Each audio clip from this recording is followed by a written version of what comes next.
Good morning. My name is Helen Crocker. I'd like to welcome you on behalf of the Policy Forum for Wales to this morning's seminar, looking at the next steps for R&D in Wales. I'd like to encourage you to join in the seminar with questions and comments. Please submit questions to the speakers using the Q&A function. I'd also like to encourage you to continue the conversation on social media. You'll see the hashtag on the screen in front of you. I'll now hand over to my colleague Jamie, who will run through how WebEx will work this morning. Thank you. Thanks, Helen. So firstly, to view the list of participants who are taking part today, click on the Participants button in the bottom right corner of the screen. This then brings up the list of panelists and attendees on the right-hand side of the screen. If you'd like to contact other participants during the conference, please use the chat box. So open up the chat box, click the chat button in the bottom right corner of the screen next to the Participants button, which I mentioned. You can then select who to send your message to from the drop-down menu, type your message into the box and hit enter to send. Throughout the morning, there will be opportunities for Q&A, so if you do think of any questions, please use the Q&A box. I'd just like to reiterate the difference between the chat box and the Q&A box. The chat box is more for informal networking, and the Q&A box is specifically for your questions towards the panelists in the Q&A sessions. Q&A box can be found by clicking the Q&A bar on the right-hand side of the screen. To submit your question, just type it into the Q&A box and click send. If you have any audio issues throughout the morning, there's also the option to dial in using your mobile phone. At the bottom of the screen, you have a button with 3 dots on it. If you click on that, you can then select switch audio from the menu, and in the next box, type your phone number in, and it will give you a call, and it will switch your audio from your laptop and put it through to your mobile phone. And finally, for continuing the conversation, we've included the Twitter handles of everyone who's agreed in your delegate packs. You can use that to network online with other participants. And there are also hashtags featured at the bottom of the PowerPoint slide. So if you look at the bottom of the screen there, today's hashtag is hashtag PFW events. You can use this on social media platforms such as Twitter, Facebook, LinkedIn, and Instagram. All of our events are recorded, and the recording will be sent around post-event along with the PowerPoint presentation subject to speaker permission. And finally, if you have any issues at all, any trouble using WebEx, you can contact me via the chat box. If you select host, that will go directly to me. Alternatively, you can call the tech support numbers which have been given in your email invitation. So without further ado, I'll hand over to our first chair of the morning, Byrne. Over to you. Good morning, everyone, and I was pleased to see a list of very many and very interesting participants this morning. So this promises to be a very worthwhile event. It's a time of major change for research, for universities and for research institutions in Wales. Brexit presents challenges for the whole of the UK, but especially so in Wales, where EU funding has been particularly important as a driver of research. In the universities and research organisations, therefore, in Wales, there's the challenge to find new sources of funding. And I'm really pleased to see a lot of representatives from the Welsh Government, because obviously they have a key leadership role in finding those new sources of funding and enabling them and facilitating them. But it's not just for universities, at least, it is not just about the challenge of finding new funding, but also being able to attract the best staff and the best students. Now that the traditional, and if I could put it this way, the easy pool of talent from the EU is no longer quite so preferentially available. Now, if you add to all this the unexpected and significant challenges of the pandemic, and you're at a testing time for everyone involved in research in Wales, but particularly for Welsh HEIs. So this seminar is important and useful, and hopefully it will inform and inspire you all. And I should add to all that a declaration of interest. I'm the Chancellor of Cardiff University and Honorary Fellow of that university, and my husband does research funded by UKRI, which brings me to a very relevant first contribution to this event. And I'm delighted to introduce Helen Cross, Head of Strategy Coordination at UKRI, who will speak to us about the R&D landscape in Wales following the pandemic. And she will speak for a while and then take questions and comments from the floor. Over to you, Helen. Thank you very much, Baroness Randerson, and of course to the Westminster Higher Education Forum for organising what I'm sure will be a fascinating event at a critical time, as you said. We're all enjoying increasing freedoms and starting to think about a more hopeful future. So I've worked for UK Research and Innovation since it was created in 2018. During this time, I've taken responsibility for a number of cross-cutting strategy areas, including UKRI's approach to place and relationships with the governments and agencies of devolved administrations. I was asked to speak today about the R&D landscape in Wales after the pandemic, and to do that, I wanted to reflect a little bit about R&D in Wales before COVID. I would characterise the research base in Wales as small, but perfectly formed. There are significant R&D strengths in Wales across a diverse range of institutions, and whilst Wales hosts fewer large-scale R&D intensive businesses, the SME sector is dynamic and innovation active. Unfortunately, I don't yet have any statistics that capture the impact of the pandemic on R&D institutions in Wales. Official data is usually slow to emerge, and some data collection was delayed or cancelled last year at the height of the pandemic. However, I can reflect a little on my perceptions from speaking to our stakeholders. Also, I don't want to underplay the huge impact that the pandemic has had on everyone's lives and the huge losses we have faced. It seems like swift actions by the governments of Wales and in the UK have been successful in protecting many researchers' jobs, innovative business and other institutions. I also want to recognise the agility and responsiveness of businesses and university in Wales who have quickly pivoted to address new challenges and address important new research questions. This slide name checks just a few of a long list of projects that UKRI has funded in Wales through Agile Core. Here's another example, the highly innovative work of the Specific Innovation and Knowledge Centre at Swansea to support our emergency services in responding to this crisis. Also wanted to recognise the pandemic is not the only issue that is currently impacting the future shape of R&D in Wales.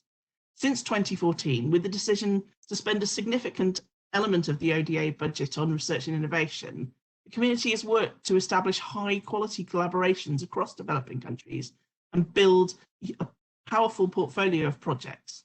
I'm only too aware of the impact that the sudden reduction to UKRI's ODA budget will have on these programmes, on the research and innovation community, and on the researchers, partners and communities around the world with whom we've been working so closely over many years. Given the situation in which we find ourselves, we're now focused on working with everybody to implement these cuts as fairly and transparently as possible. We want to work with our community to maximise the benefits of the limited funding we have available for this year and continuing to evidence the benefits that this investment has delivered for the UK and around the world. EU funding and in particular ERDF have been hugely important to R&D in Wales, where your investments have helped establish some of Wales' most notable research assets. Recent developments in the way that the new UK SPF programme will operate have understandably raised concerns in Wales that the new fund will not allow the flexibility to back and build R&D capacity in Wales in exactly the same way. In UKRI, we have championed the distinctive nature of this capability building funding to the UK government, which is different in nature to the types of funding schemes provided by UKRI. On the positive side, the UK government in March published Build Back Better, their plan for growth, which reconfirmed their commitment to two key R&D policies. First, to increase R&D public and private investment in the UK to 2.4% of GDP, and quantifying the public element of that commitment by pledging to raise public R&D expenditure to £22 billion by 2024-25. UKRI will play a key role in delivering these commitments, and our CEO, Ottilie Laser, has set out her vision for the organisation and how we will deliver on that vision through our mission to convene, catalyse and invest in close collaboration with others to build a thriving and inclusive research and innovation system that connects discovery to prosperity and public good. Looking to the future, we want UK research and innovation to play a central role in the future communities across the UK, a cornerstone in building a stronger economy and a more cohesive society. We will draw on our networks to deepen connections between disciplines and sectors and to strengthen bonds with communities and society as a whole. Research and innovation embedded in society through which people and ideas flow can build connections between research, innovation, development and adoption, increasing cohesion and addressing inequalities. And we want to achieve this in partnership with stakeholders in Wales. The next speaker, Graham Reid, will tell you about his proposals to boost collaboration within Wales, which for me resonates deeply with the vision and priorities I have just set. As the pandemic eases, we will all have more bandwidth to reach out and make new connections. I joined our CEO Ottilie in March for a virtual visit to Wales, where we spoke to your ministers, to senior leaders in your universities, to entrepreneurs, businesses and early career researchers, and heard about your priorities for the future. At UKRI, we also convened several groups with key stakeholders for Wales, including the Science Innovation Strategy Forum, and we participate in others. I'm delighted to be a member of HEFCU's Research Wales Committee. Before the pandemic, I visited Wales in my UKRI role several times a year. I do hope to make it back in person later in 2021. I'm really looking forward to that, and I'm hoping that today might bring some further invitations. Lastly, I wanted to touch on the UK government's R&D places strategy. I've been working closely with colleagues in government on the development of this important policy area over the last year, and the plan is that it will be published this summer. UKRI is already working to implement our approach and thinking about how we can build a bid for the spending review to embed new investments into our portfolio. Our approach has the following key elements. We want to foster a more dynamic national system by supporting a wider diversity of people, ideas and places. We want to support people and institutions to build stronger connections to drive local impacts. We want to invest in established and emerging strengths and capabilities across the system, across the country to build a more resilient system. And we will engage deeply with researchers and innovation, with local leadership and other organisations to ensure the system delivers benefits for the whole of the UK. Thank you for your time today. I will be happy to take your questions.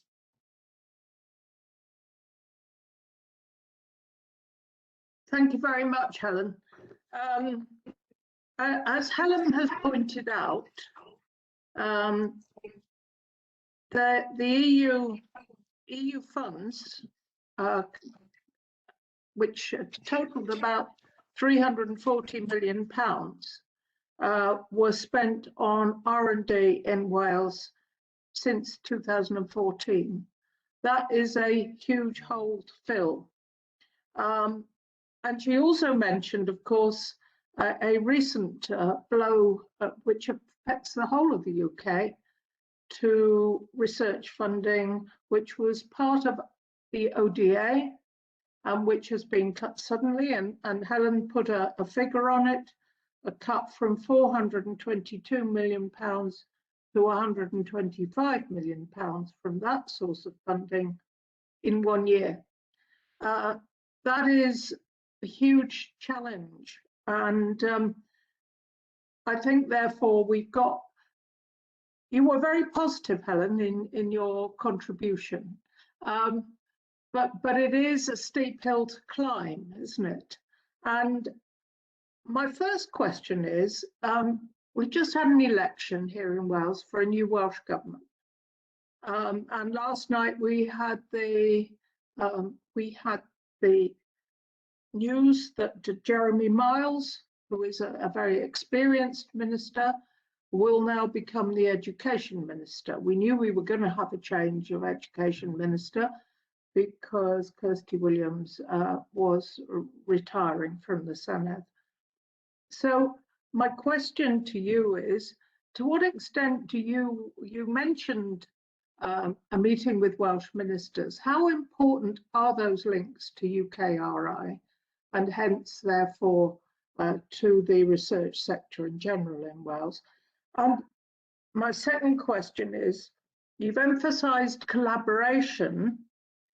Is the Welsh border an issue? Are there differences in approach between the two nations that you have to deal with?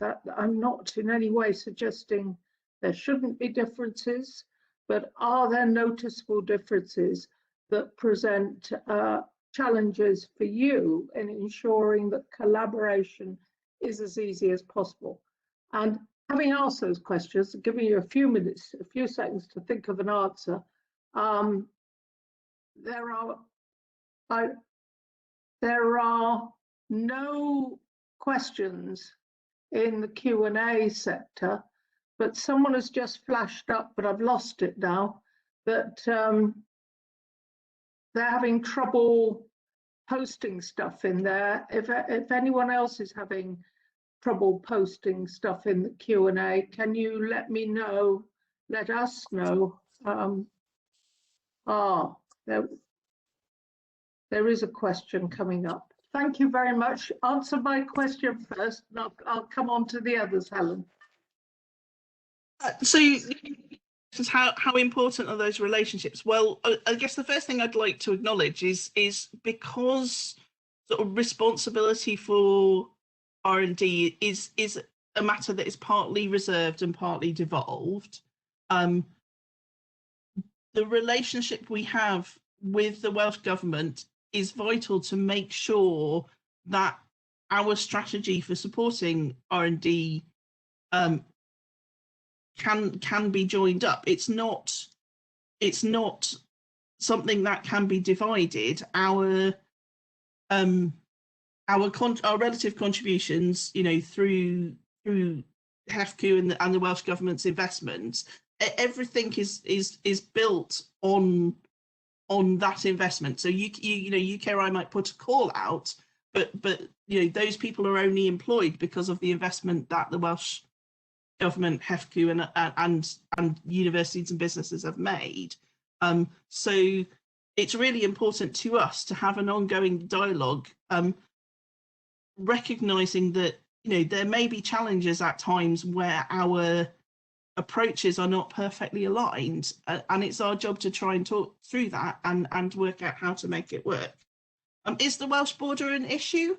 I recognise that it's important that Wales galvanises, you know, collaboration within Wales and supporting businesses and institutions in Wales to work together. I think it's also important that you maximise your reach by reaching out across that border. I don't think that the structures and approaches are different enough that those challenges cannot be overcome. All right, thank you very much. There are questions now submitted in the chat, and they follow on very well from that. The government has a very strong levelling up agenda, and that would imply a regionalisation, or regionalised distribution of funding. Is there a consideration now, either at UK government level or among within UKRI, of changing funding streams to regional distribution to ensure that there is a conscious effort to even it out rather more? And those questions come from Rick Dalbridge and Martina Falza. So I think what I would say about UKRI's approach to this is that we don't want to be prescriptive to places and what their approach should be. We think that regional strategies for how to drive R&D growth in different places are best driven sort of from the bottom up, from the people in that area who have a knowledge of what the strengths are and who the partners are and how those partnerships can grow. So what we don't want to do is sort of create lots of little funding pots that are only open to people from different regions. What we want people to do is come together and tell UKRI how they propose to drive growth in their region and talk to us about how we can help them invest in that. All right. Okay, the follow-on from all this is you outlined the government's ambitious target for increasing R&D spending. But as someone who spends my time in my day job trying to work out what the government's doing, it is very difficult to see exactly how that is going to come together and how that large amount of money is actually going to be constituted. Are you satisfied that you're on track to have a very firm place in that process? Because government's talking about setting up various individual organisations for different niche parts of research. That always, to me, that always sounds very, initially very attractive. And then you think, oh no, this is being dissipated. There's a lack of coherence here.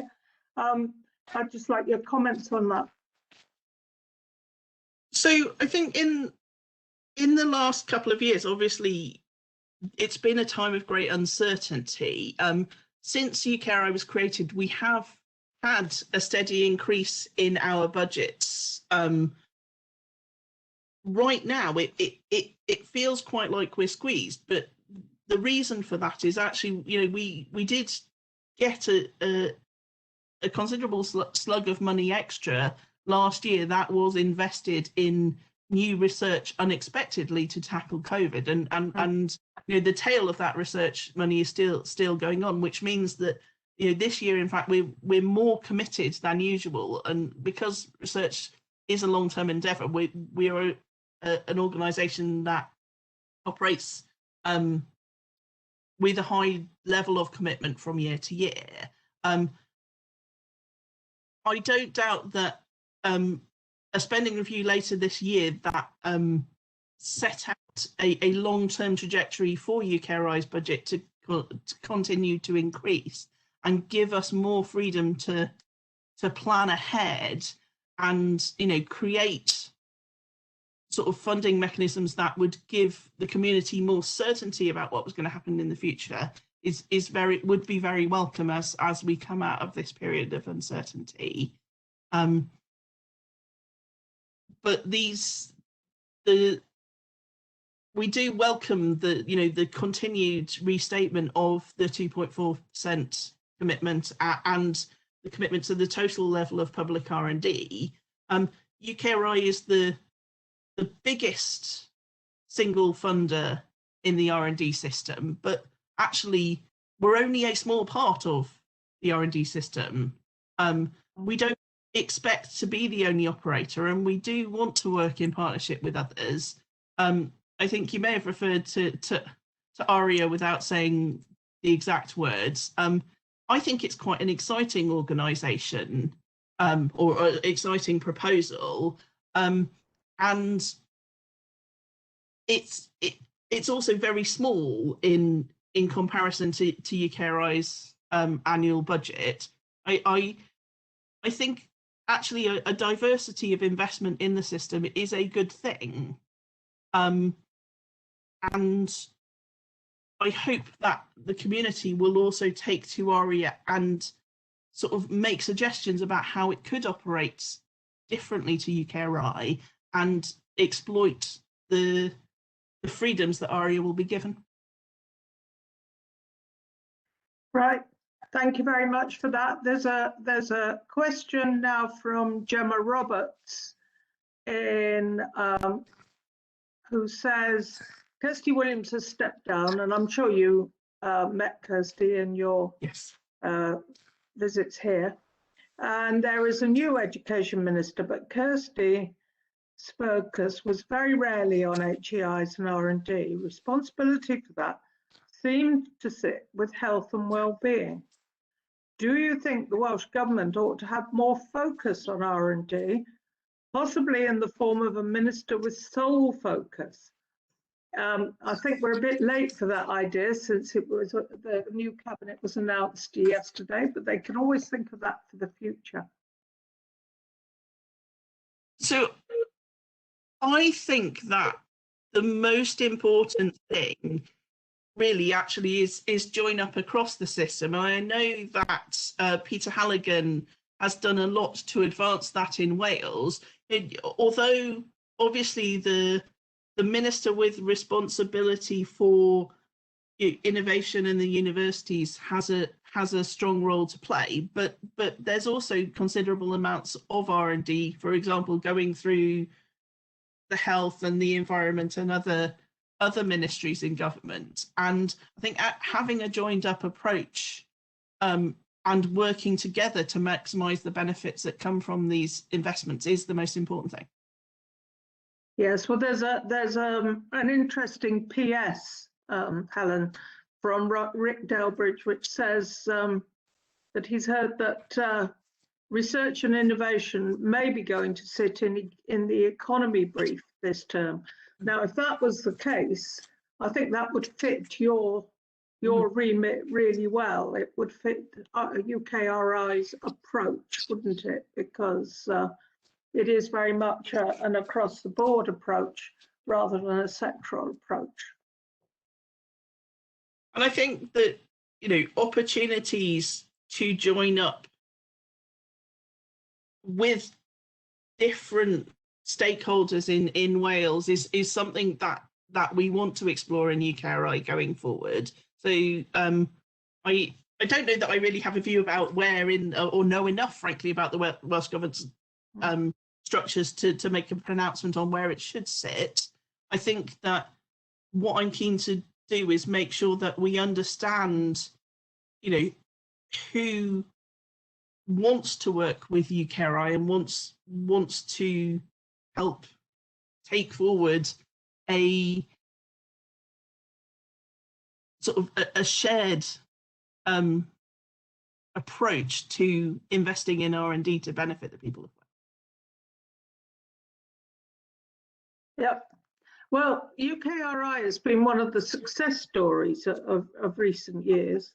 And one of the things that occurs to me, and it's possibly a bit of a cheeky question at this point, but to say the cut to ODA funding was appeared to us as outsiders to be quite unexpected.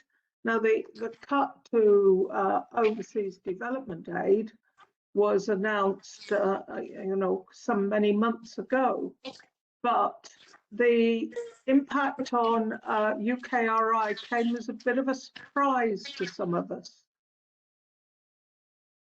I was wondering whether you felt you saw it coming, shall I say?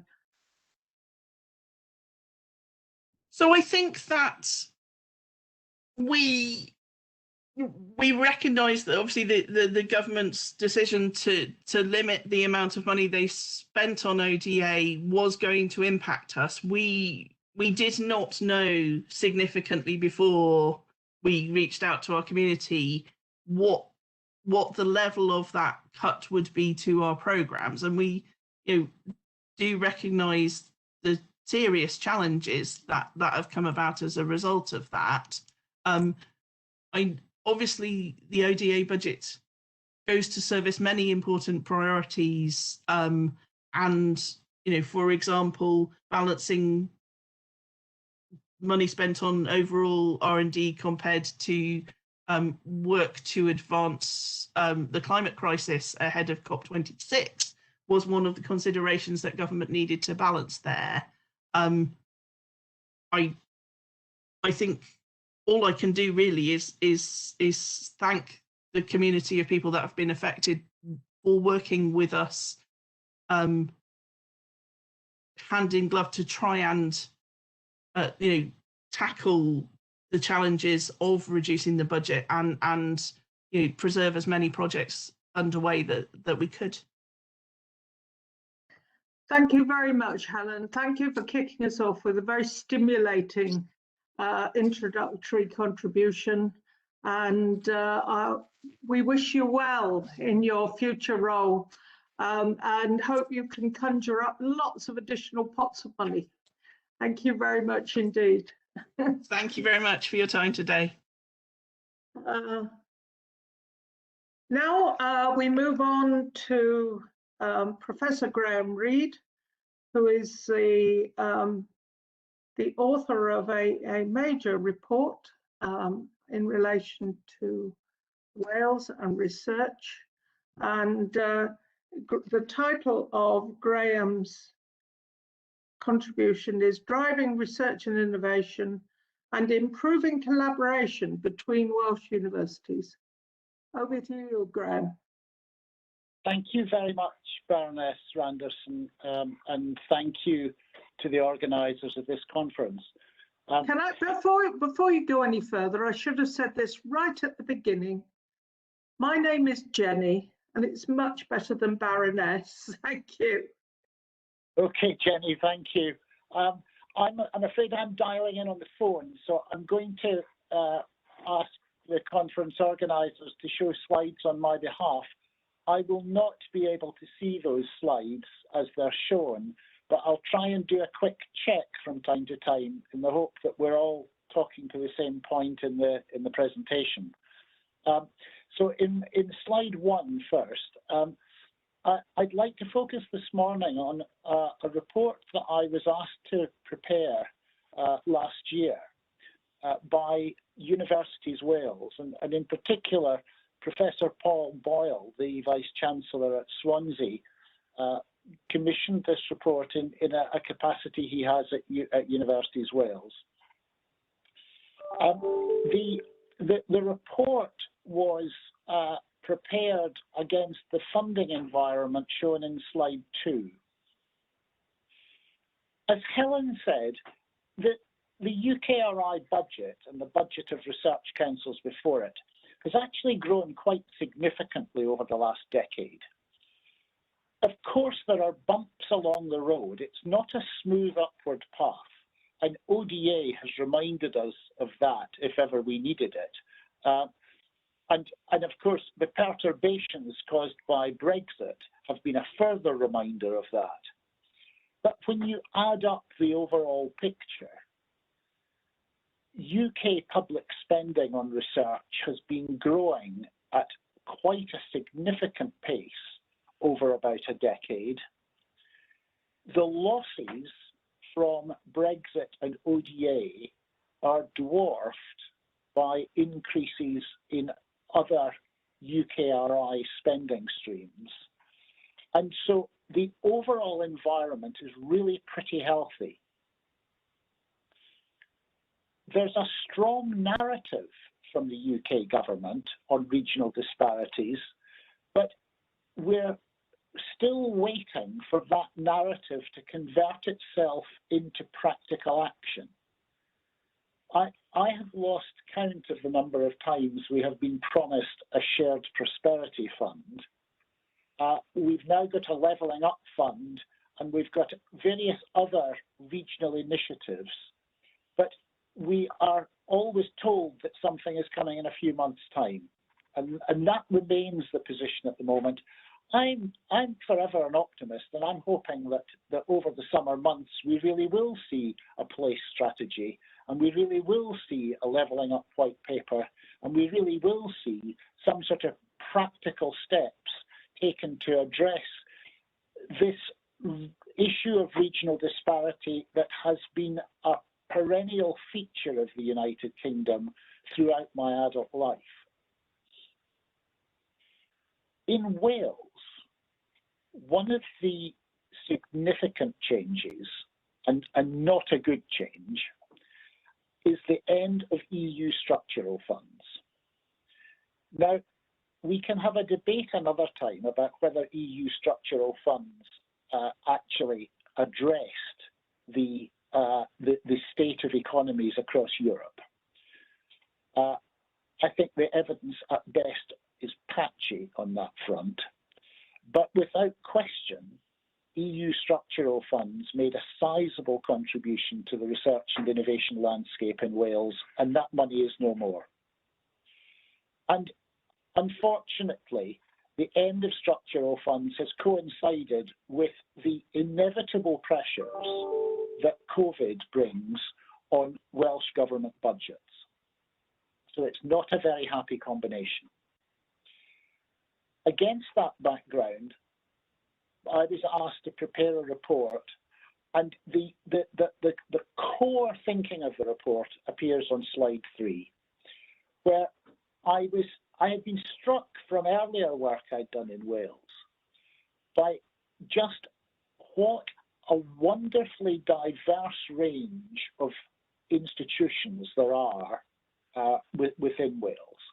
This great diversity of missions and histories and locations brings many distinctive networks with business, distinctive research capabilities, distinctive research facilities, and so on.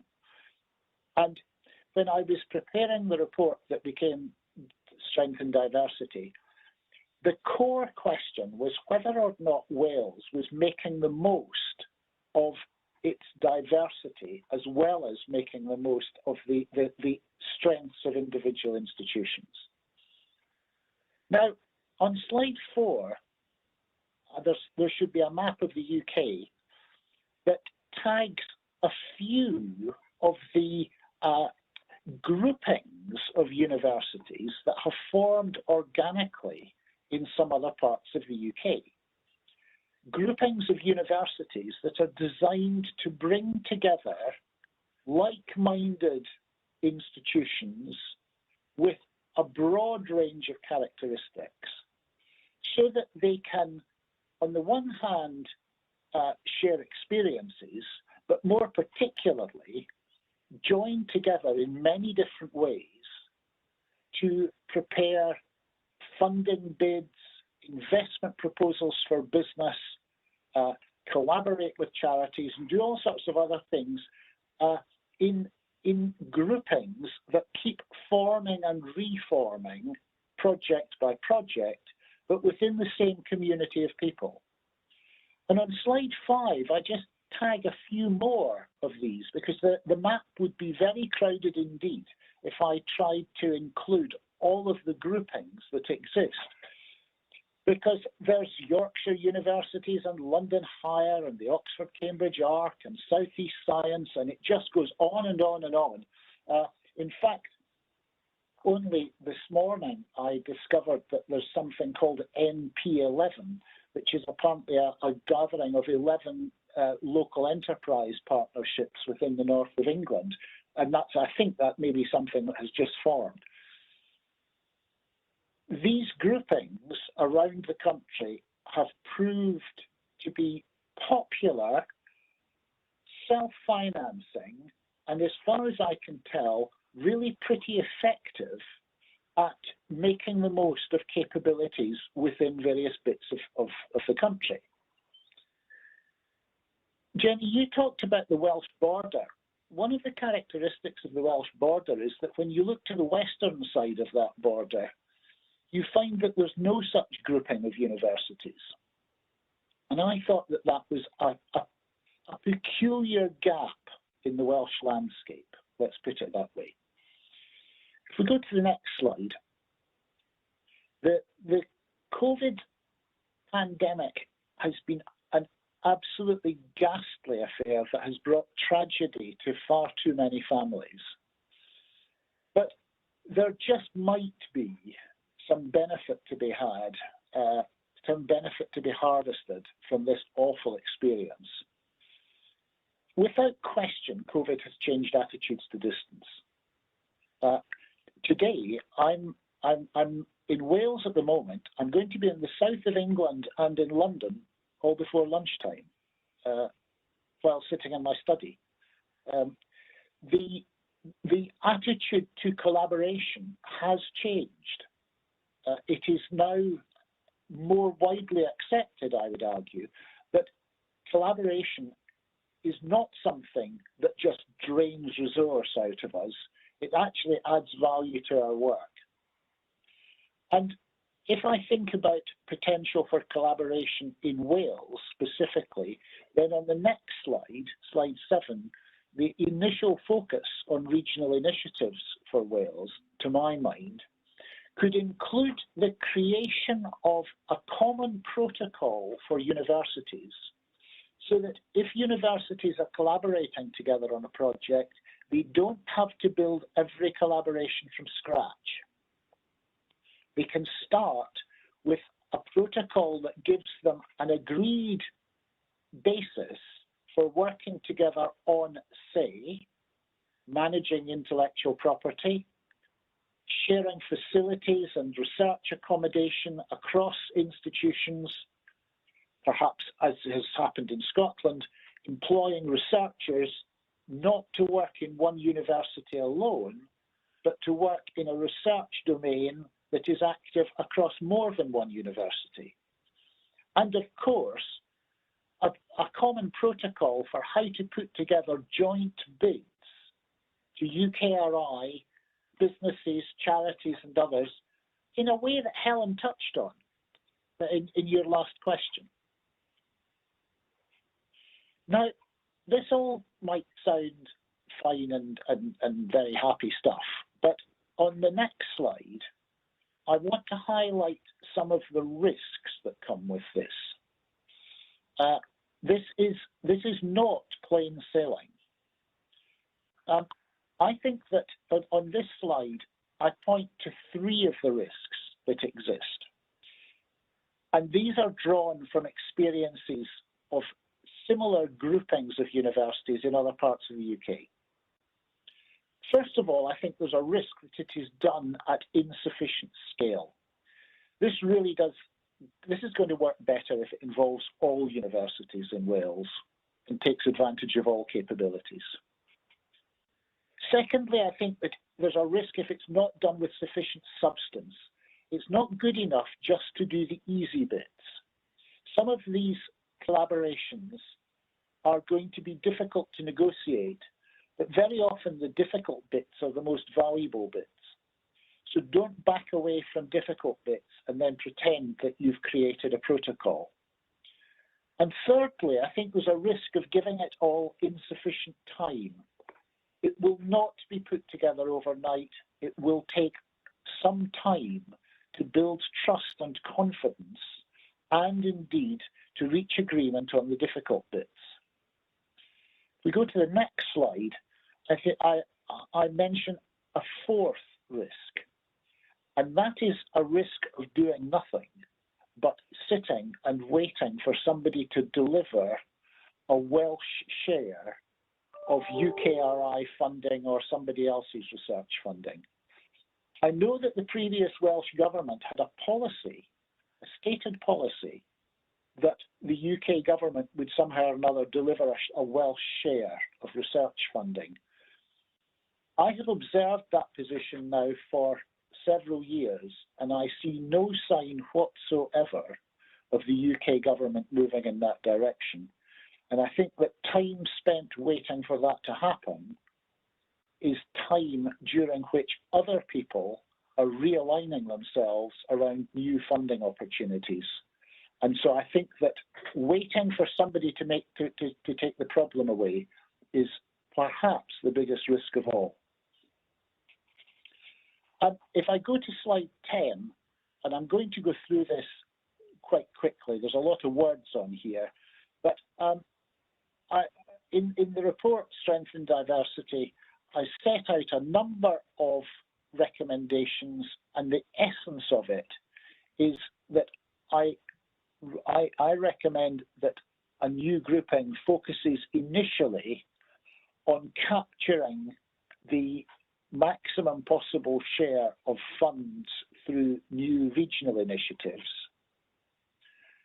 I say that because the regional initiatives are a relatively new bit of the landscape, and a new grouping of people working on a new bit of the landscape feels to me as if it's got good potential. Now, there are going to be costs in setting this up, and there are going to be risks in setting it up. And the risks are going to be at their highest in the formative stages, when it's really less clear what the balance of costs and benefits are. So with that in mind, on slide 11, I've proposed a funding structure that is staged, with HEFQ covering the full cost of setting up a central team to build a collaborative network of universities across Wales, but cover the full cost only for year 1. In year 2, the cost should be shared between HEFQ and universities themselves, and in year 3, the share falling to universities should increase. I think beyond year 3, the case for HEFQ support is less clear. I feel by the end of year 3, if this is not delivering value to Welsh universities, then it's not obvious why it should continue. Because in other parts of the UK, these networks have been created without any such support.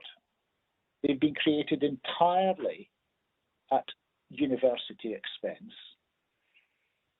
There may well be ones that quietly withered away, but some of those that exist have now been around for really quite a long time because universities find them value. On slide 12, I'm pleased to say that HEFQ, moving at some speed, I should say, HEFQ have decided to support proposals along these lines, and I gather that money has already been set aside to fund the sort of staged system that I just described in the last slide. Actually, I think HEFQ have improved on the proposals I made. I think they've done I think that they've got a smarter way of doing this, because instead of the money coming from HEFQ straight into this central collaboration, HEFQ are putting the money into universities, so that from the very outset, it's universities that write the checks, even if they've been given the money to spend. I think that's a better way of getting responsibility into the hands of universities. And with that in mind, I'm just going to draw to a close, because I think if this works, it will help Wales capture a greater share of rising UK budgets. And I think it will better articulate the huge capabilities that Wales has, and it will, I hope, better articulate the strength of Welsh universities within Wales, as well as to authorities outside Wales. Jenny, I'll stop at that point. Thank you, everyone, for your attention.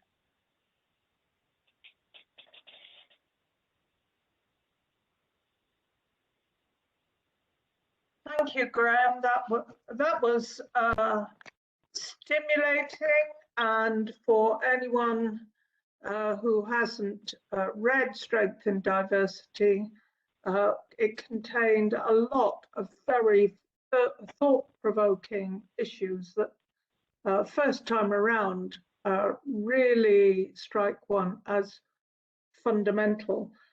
Graham started by emphasising that there's been a lot of rhetoric from the UK government on levelling up. but no firm funding commitment. And I think probably everyone in this session today looks forward and hopes that there will be firmness and definition on the funding commitments very soon, because the pandemic has added urgency to the need for this. I've been thinking about this as you spoke, Graham, and turning diversity into strength. One of the things that was obvious when you showed that map of university groupings was that Wales is not operating at maximum capacity in this respect, and far from it. And Cardiff University, of course, joined GW4 some years ago now. And I remember going to an event there, that event in the Lords to launch GW4. And the emphasis there was very much on comparable institutions, similar institutions, joining together and collaborating together, and it's been very successful. So when you are proposing strength in diversity, you're actually working against the grain of that line of thought.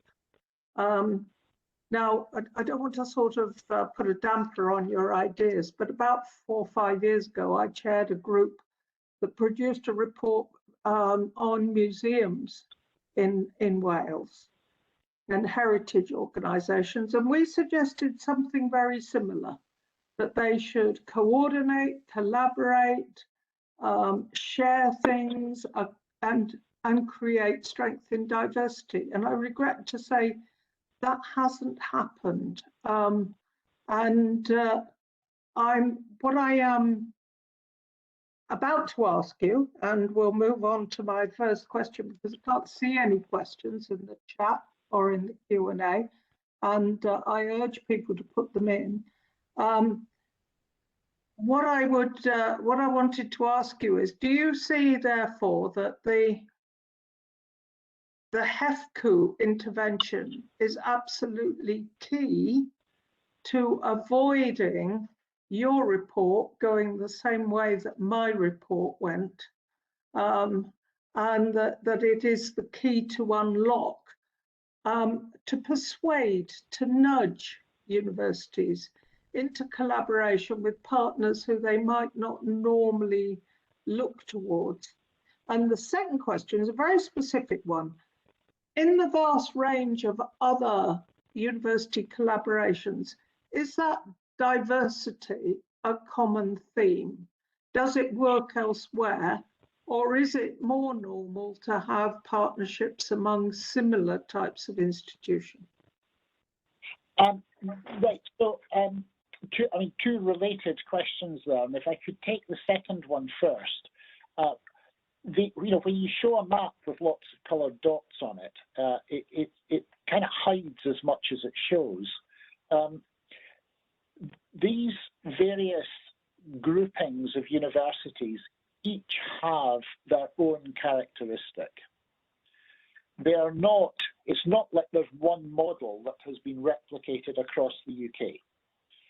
So GW4, and for that matter the N8, are indeed groupings of similar, fairly research-intensive institutions.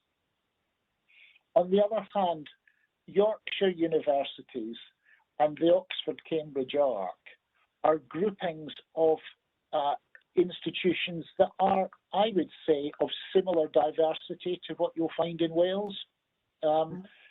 Broad ranges of missions and histories and backgrounds, and by no means at all just a bunch of research-intensive universities. Much more than that. I think it is the HEFCU intervention an essential part of it. I think I thought long and hard about this because there was one point when I was preparing the report when my instinct was to argue against FQ funding on the basis that if universities didn't find it of value, it shouldn't happen. But history, as I understand it, history suggests that, as you said, Jenny, there have been previous attempts at different types of networking and collaboration in Wales, be it in universities or museums or other things, and they have not worked.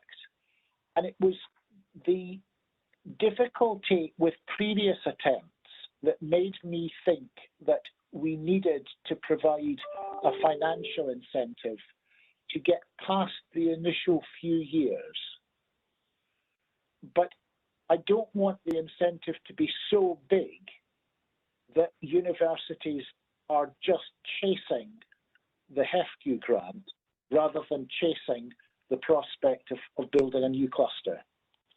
Yeah. And I think the HEFQ have pretty much got it right, both in the way they've done it, by getting responsibility into the hands of universities so quickly, but also in terms of the scale of the money they're providing.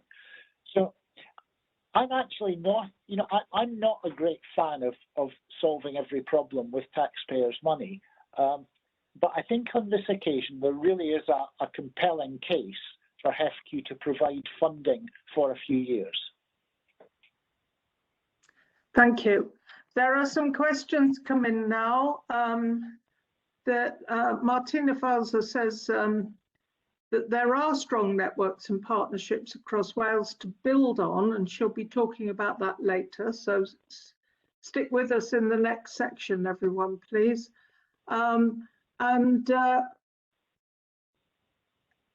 Then there's a question, also a question from her on, do we understand what's worked in previous collaborations? And if not, what hasn't worked? And finally, because we are pretty short of time now, from Rick Dalbridge, how do you see the relationship between research and innovation developing in this next period? So just a few final thoughts for the next 3 or 4 minutes, please, Graham. Yes, of course. So on the first point, what's worked and what's not, I think my list of risks give a bit of insight to what I feel here. The thing that's not worked is when people have paid lip service to this and they've had collaborations that are basically talking shops. And what does work is where you've got really crunchy collaborations where people have reached agreements on difficult things that involve significant pooling of resources and putting together joint bids of scale. The relationship between research and innovation, I think that it would be wrong for me to be at all prescriptive here. I think that this should be a thing that evolves organically within Wales. If some parts of this partnership work in innovation and other bits of work in research, that's fine by me. It's just as long as it's successful in capturing more of the resources that are available in various competitions at UK-wide and international levels. All right, thank you. Giving it a bit of a perspective over time, of course, EU funding, in effect, pointed so many researchers to look further afield for collaboration. That was where the funding opportunities and therefore the research opportunities were. That's where the really significant amounts of money were in many cases. So that might explain why there has been a more individualistic approach with each institution looking for their own collaborations beyond our own borders. There's a final comment here from Olivia Harrison. Welsh universities have also had comparatively less core R&I funding than English universities over the past decades, so had less resource to put into creating these networks, which is why we've seen a role for us in seed funding. A final point, Graham. Do you think that HEFCU will be ensuring that there is more R&I funding in the future than there has been in the past?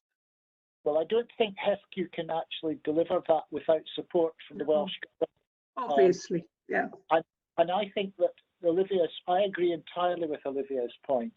And I observed in the 2017 report that I did on research and innovation in Wales, one of the main observations I made was that the Welsh government, if you look at the things that only the Welsh government can do, that nobody else can do for Wales, ensuring that there is a block grant for research that is comparable in scale to that available in other bits of the UK, that is something that only the Welsh government can do.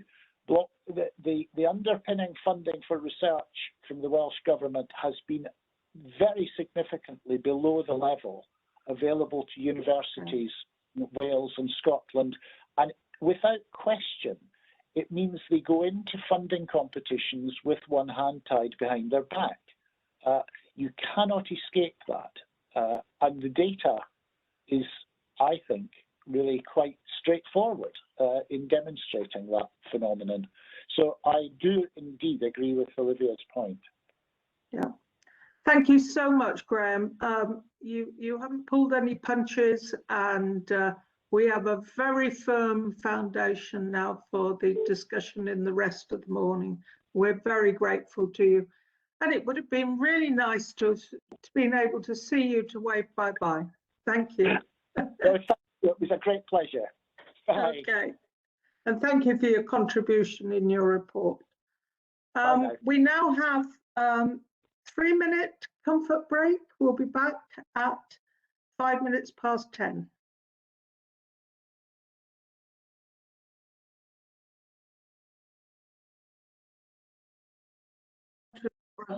Boil the kettle or whatever chosen occupation for the short break.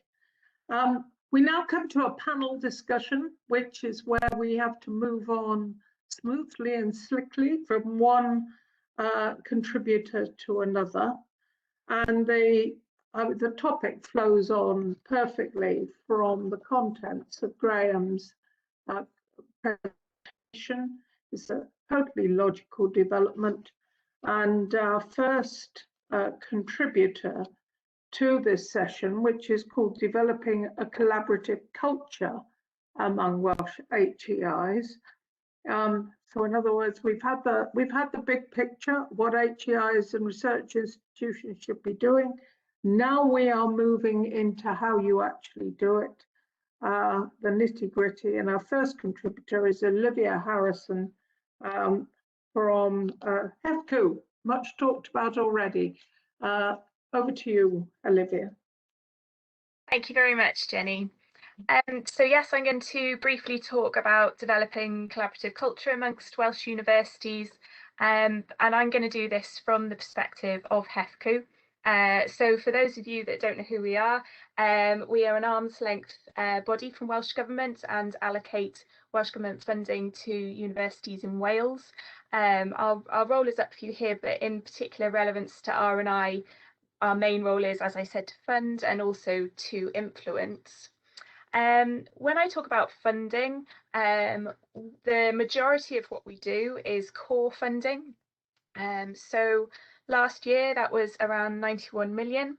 And it is in the form of, within R&I, our research funding stream and our innovation engagement funding stream. But what our core funding does is that we allocate it based on performance, so rewarding excellence, but we don't stipulate exactly how universities have to spend it, so it's unhypothecated. And what that does is it underpins the university's ability to collaborate, but to compete as well for external sources, other sources of research and innovation funding. So our core funding makes up less than a quarter of all R&I income that comes to universities in Wales. And we also make and influence policies either related to our funding or in other areas that drive behaviour and performance. So just briefly before I come on to some specifics around developing collaboration, I wanted to show you our vision for Wales. This research and innovation vision was launched in 2019. I will put a link to where you can find it in the chat after this, but I just wanted to cover that the vision is based on 4 pillars. The vision is what we use to inform the decisions we make around policy and funding. And you can see here that of these 4 pillars, collaboration is one of them. So it's very important to us. But also I wanted to say that it doesn't stand alone. These 4 pillars don't stand alone. We understand that everything works across the 4 of them. So moving on to a few specifics around how we develop this collaborative culture. The first is through our Research Wales Innovation Fund. So this is our core funding stream for innovation and engagement. Last year, we were pleased to be able to allocate 15 million across all the Welsh universities for the first time in 7 years. And although we allocate it using a formula that incentivises and rewards performance, what we also have done is within that allocation, there is a set capacity grant. This is to recognise the fact that having not had this funding for a while, universities are building back capacity, but it's within this capacity grant as well that universities now have the space to collaborate with each other. This is given regardless of kind of competitive performance with each other. The other element of the Innovation Fund is that we ask universities to submit 3-year strategies alongside their funding. And we've used this to make sure that activity aligns with those 4 pillars of our vision, so including collaboration. Of course, we don't just mean collaboration with each other, we mean with industry, public sector, FE, for example. And finally, this is an interesting one as well, is that we've put civic mission into being a requirement of the strategies. Obviously a big priority of the previous minister, but it was the universities were doing a lot of work in civic mission, but what we've seen through this is an increase in wanting to work together, and so we've seed funded a network that's now been set up, and universities are looking more about how they collaborate on civic mission as well. Other funding, I thought I'd just outline what we've done most recently. This academic year, we had £15 million for collaborative proposals, and over 7 million of that we put into one project that was specifically to support the Welsh Research Base. This is a Pan-Wales project. It's led by Aberystwyth University, and although it provides short-term direct financial support for PhD students and ECR academics as a result of COVID, by funding this Pan-Wales project, rather than each university individually, what we're doing here is there are networks being created through the Pan-Wales working that will be sustained longer than the short-term period of the emergency funding. And then finally, a little bit here about looking forward. So the vision is still the basis for upcoming decisions around our funding and our policy. Obviously, you've just heard quite a bit about how we have topped up our innovation funding in order for universities to start creating the network that Graham recommended as part of his Strength and Diversity report. But I also wanted to mention here our role across the UK. So I know the focus of today is about universities collaborating within Wales, but of course we're part of a whole UK-wide picture. And at HEFCU, we work jointly with the other 3 funding bodies on a range of things. And there's potential here for a way that we could develop collaborative culture. So it could possibly be through future national research assessment. Certainly the suite of research and innovation concordats that exist that we're involved in have various mechanisms around developing collaborative cultures, and also through funding opportunities. So something like the Strength in Places Fund obviously is a big fund and involves collaborations between universities and businesses to have this to compete in that, and we were involved in the design and setup of that, and in the delivery. So I'm going to stop there so that I don't overrun, but thank you very much for your time.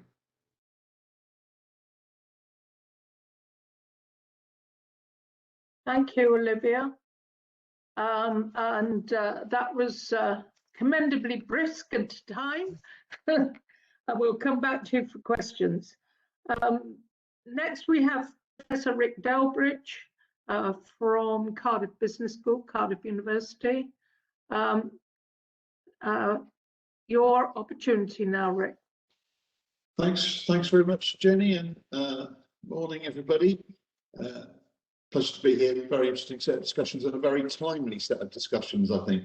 I'm going to talk specifically about innovation. As you can see from the title of the session here, it's quite broad. I want to focus specifically on innovation.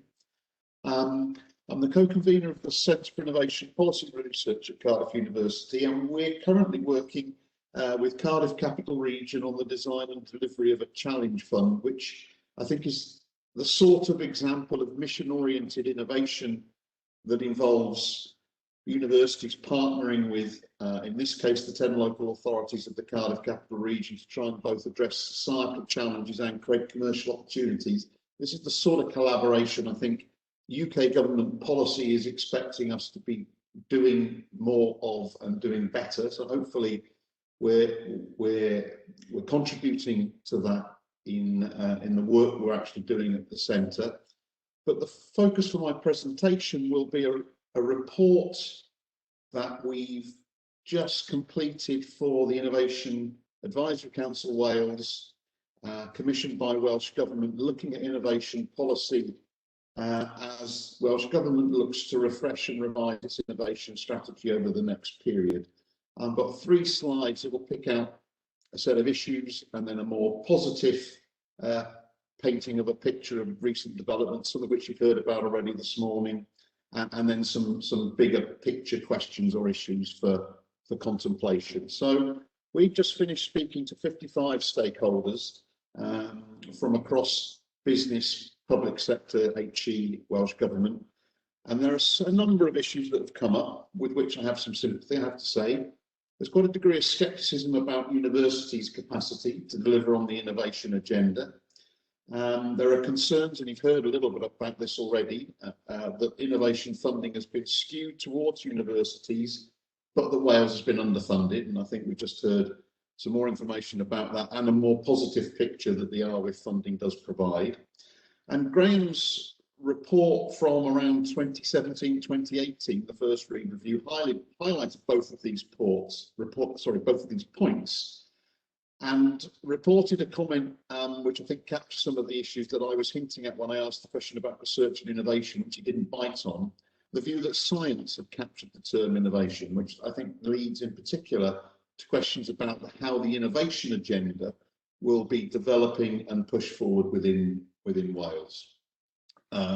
Sorry, just need to click the slide there.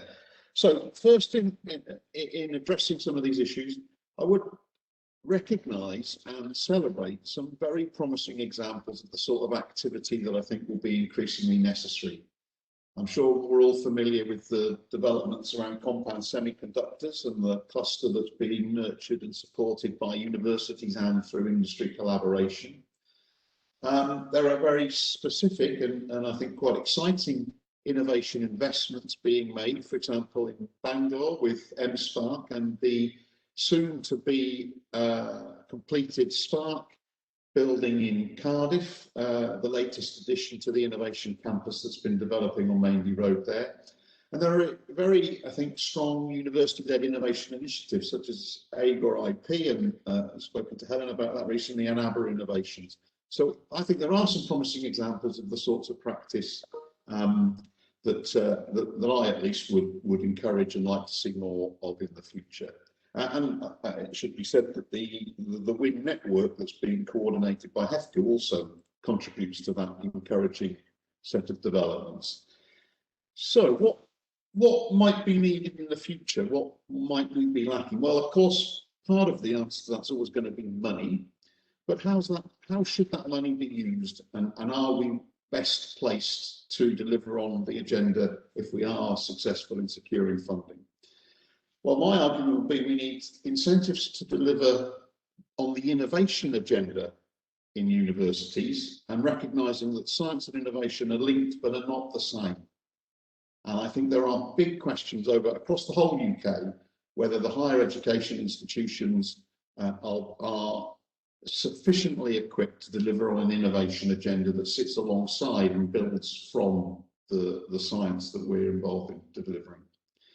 Our argument in our report, which should be available within the next few days, hopefully, is that Wales should look to invest in what we call an innovation commons.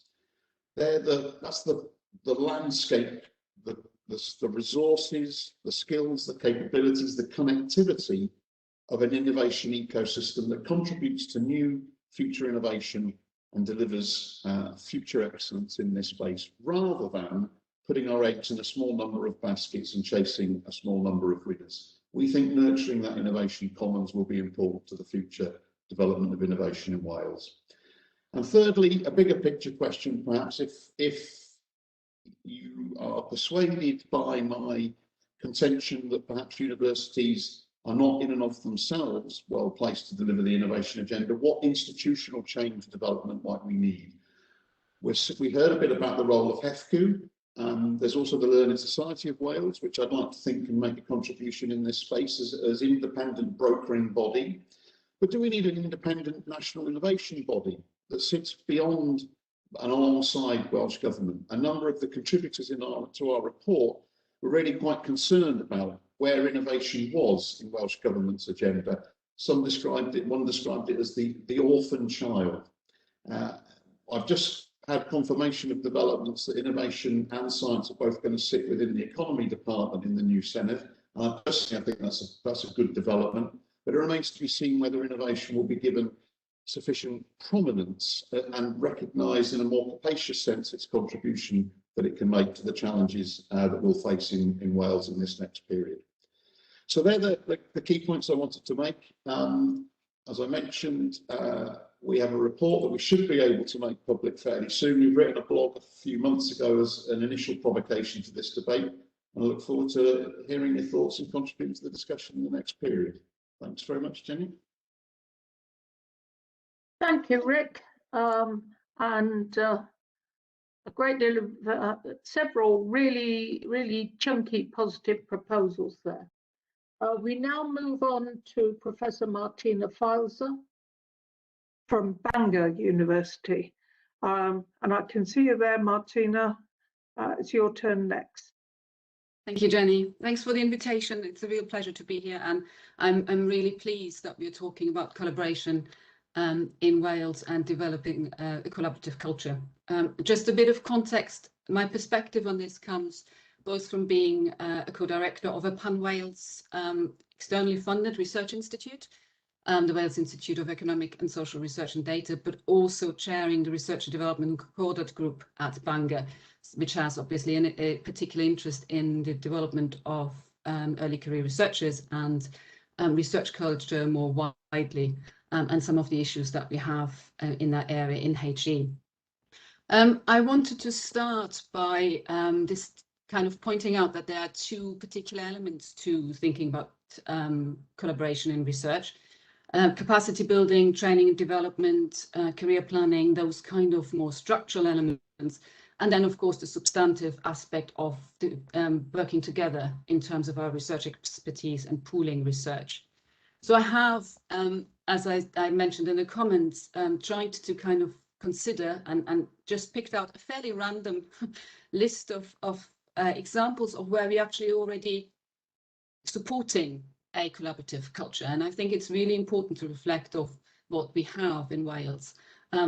So I think the picture of death of collaboration that was painted by the Reid report, in some respects, possibly more reflects a lack of communication of what we already do.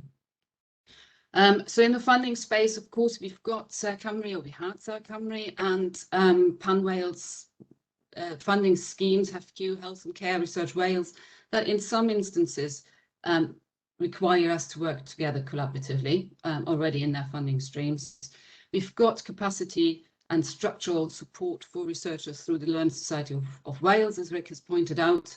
But we also have clear examples of existing networks which have been successful in attracting external funding. So they've been funded through HFQ in this, or Sir Cymru in this instance of the National Research Networks, but they actually can point to having brought in external research funding as a result. So proper successes, and the National Research Networks, which is still ongoing and still receiving funding, are an example of those. And I think it is really important to kind of point to where these collaborations already exist so we can build on them when we talk about the next phase of developing a research or strengthening a collaborative research culture.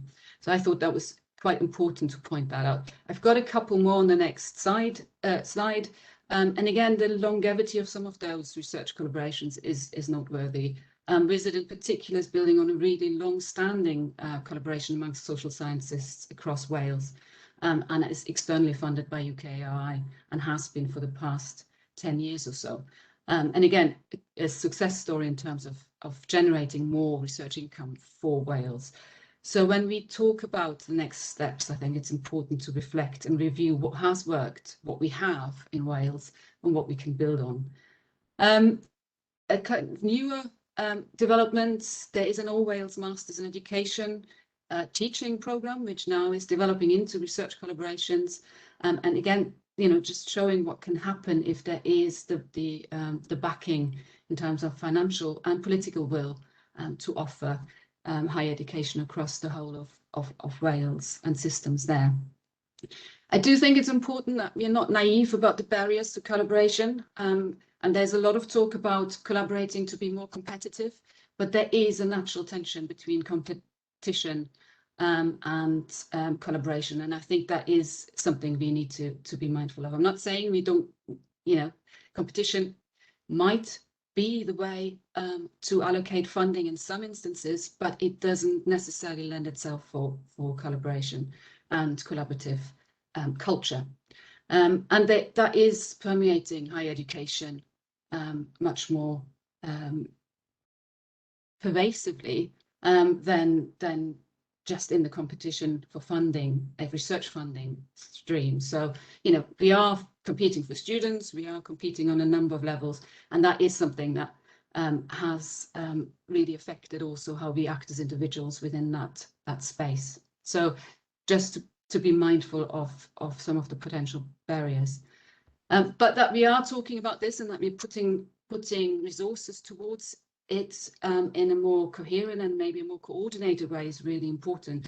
So in terms of the next steps to try and further strengthen this, there are collaborations underway to look at capacity building and pooling our resources across higher education institutions for research leadership training, for capacity building training of our researchers. And that builds on the existing networks. And Olivia mentioned the funding that has been leveraged for responding to COVID. We're building on some of these networks and the contacts we're establishing. But there is a danger that they will fizzle out after a while. So this is something that needs to be supported by the institutions in Wales and potentially through additional resources. To build on existing networks and collaborations, review what works, be really critical and look at what money has come through those networks and whether there is room for actually supporting those in existence. Think about how you embed a culture of collaboration, not just talk about it and use it for an end, but actually embed it in our institutions and consider how, you know, the whole institution sits together and supports that culture of collaboration. Clearly, from a kind of researcher concordat perspective, invest in research capacity. So thinking about how do we retain our exciting and excellent researchers in Wales, that is a big issue for us, and it is something that we haven't fully managed to tackle yet. So look at whether we can support research-only career pathways systematically in Wales, recognise the importance of a broad disciplinary base across Wales. So when we talk about competition and higher education, we often also talk about actually creating hierarchies of disciplines. We need to ensure that we recognise that we need to have a broad disciplinary base across the whole of Wales, and then recognise the collaboration as a benefit to all of us. This is not something that we should be doing just to be more competitive, but it actually has benefits for the regions, our communities, the universities themselves, the way we work within these universities, and it needs to be appropriately supported and funded. So the political will needs to be supported by looking at resources. And as a final point, I think it's really important to mention that Wales is different in terms of the higher education institutions that we have. So in order to have good collaboration, you have to have stable regional universities and institutions. We are, in some of our areas, the anchor institutions of regional development, and that is not necessarily the same in other parts of England or the UK more generally. And that's the kind of points I wanted to make, and I look forward to having a debate about some of those. Thank you very much. Thank you, Martina. And there are some significant differences there from the apparent direction in England, where there's going to be apparently a more narrowly focused basis in science. So maybe that's an opportunity for Wales. We now turn to Professor Helen Griffiths from Swansea University. Thank you, Helen. Thank you very much indeed, Jenny, and thank you very much indeed for the kind invitation to join you on this forum this morning. Much of the ideas have already been expressed, so I just wanted to really run through 5 points that I wanted to draw out today. And as a relative newcomer to Wales, I think one of the things that was most interesting for me was actually lifting the lid on the Pandora's box and seeing really the excellence that is here within Wales. And I suppose that then already starts to highlight one of the messages that I want to take out from here, that we can do more, I think, about communicating those strengths beyond the borders of Wales. And if we just go back looking to the last Research Excellence Framework exercise, what was identified there was that the Welsh universities contributed more to world-leading impact on the economy, the environment, health, and the arts than any other part of the UK. And I think those are really important things for us to remember, that we are really impactful in terms of what we do. We have a strong sense of place. And the other part that I wanted to draw out here in thinking about the fact we are people organisations really draws back on the previous remarks being made, that we are absolutely committed in terms of skills development. And this, I think, then draws on Rick's comments about the semiconductor cluster. Within that, we've got networks of new career development pathways, and it's so important then that we are embedding what we're doing from an educational perspective to drive and bring in new talent, not only regionally but also internationally, who can then be the ideas creators for the future. So there is a capacity piece that comes all the way through the education pathway into research that will then seed these great ideas for the future. And I think for keeping a focus on our people as a central part in terms of what we're doing and facilitating their development and growth, I think is really important to our collaborative success. So clearly a lot of the things where we have been successful so far have already been drawn out, but also the highlight has been made really in terms of the funding that's been received from the regional development funds in terms of taking a lot of this forward. We have had some wonderful funds recently from RWIF, and I think as we see those roll out and develop, we'll be able to be perhaps strengthening our contributions to the innovation systems. I look forward to seeing that developing. If we move then on to the timeliness of doing things now, I mean, I think that's critical. We don't have time to wait any longer. There has been a lot of change in the sector. There's a lot of uncertainty that we've reflected on, and there have been some devastating effects on individuals, and the personal costs of the period we've just come through have been huge for many. From a university perspective, I think one of the things that's also become very apparent is how dependent a number of universities are on the contribution of international student fees to funding and supplementing some of the R&D budgets. And we haven't really taken forward what that means for us in terms of funding to the future. And clearly there will be new ways of delivery and meeting those agendas as well. But I think what we've all done in every sector is demonstrated immense agility. And I think the whole capacity to use different platforms for communication have been really important, not only for building our collaborations into different parts of the UK, but internationally and into our communities. And I think all of these have been positive outcomes, if we can possibly say that. But I think that also means that we need to be thinking about how we can really capitalise on this new way of working to enhance that collaborative spirit and this greater connectedness that I think that all institutions now have with their localities because of the situation that we've just come through in COVID. So I think we're working more connectedly with the civic partners, with the health systems, with businesses and the communities than perhaps we've ever done before. And I see there's great opportunities to come from that. Then on to the third point that I've got there, the stimulus of challenge-driven programmes for research and development. Again, that's a bit of a reflection back on COVID, because there's no question that having targeted a need to be able to understand COVID, to be able to manage the epidemic, to be able to monitor the emergence of the epidemic, that research has had a huge role to play, and that development of vaccines and the like have all come from this huge wealth of contribution around research and open innovation that has led to us being able to really move forward, I think, in this challenge and address this challenge. So I do think the challenge-driven approach is a really powerful way of fueling collaboration. And I think it's also then perhaps a useful way for us to reflect as institutions across Wales. What are our shared challenges, either for Wales and beyond Wales, that we'd like to see, where we can put our efforts together, bring our differences and our complementary activities and skills to be able to address those challenges. And again, a number of examples have already been cited about collaborative initiatives that are working well. And again, we must go back and see that they are working well, that they are delivering for us, and then really look to see which challenges we want to move towards in the future.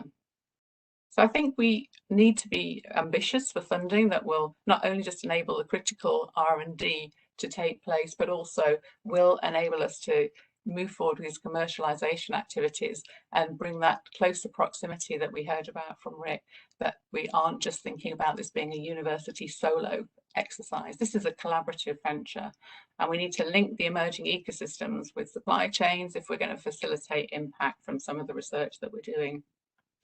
So I think dynamic approaches have to be there as well, and I think a dynamic response is going to help us keep on top of our collaborative relationship. And I think, again, the fourth point I've got here is thinking about R&D for Wales, but also the wider world. And much of what the work that we do has impact beyond the borders of Wales. And that's really important, and we shouldn't lose sight of that.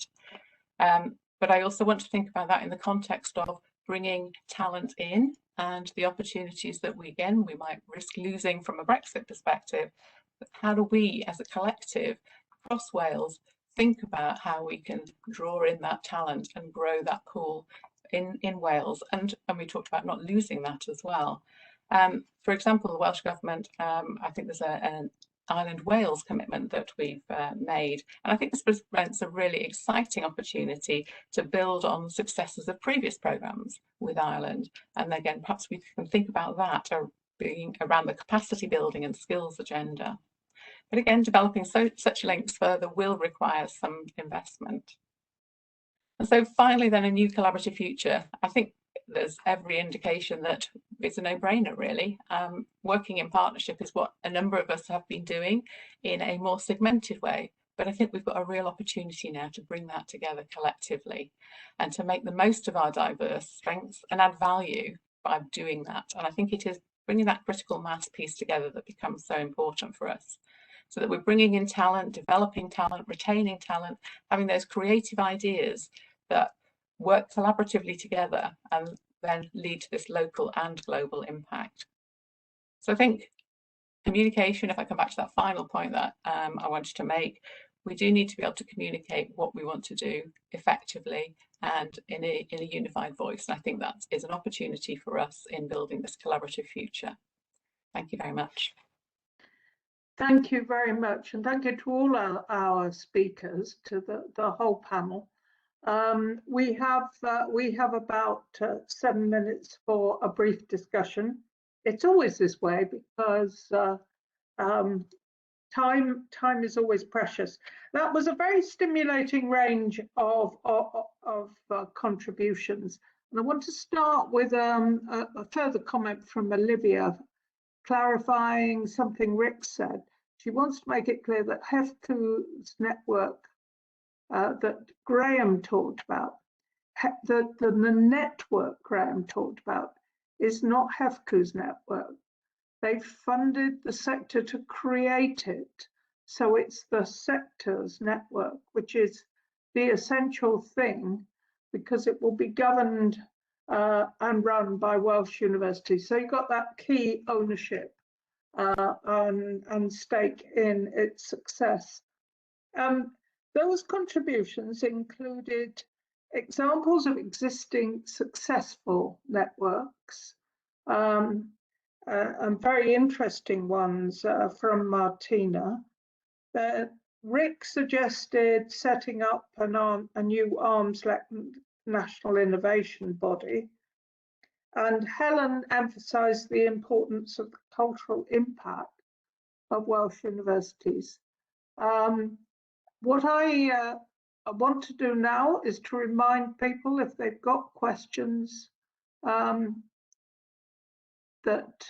they should give them, put them in really quickly, because we haven't got that much time left. I'm checking to see that I haven't got any.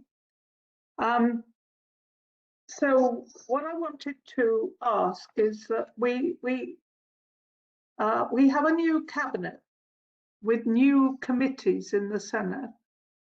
I just wanted each of you to give me one thing that you think should be top of their work programme in order to make all this work, in order to get this from the drawing board out there in practice to make Wales a more prosperous nation.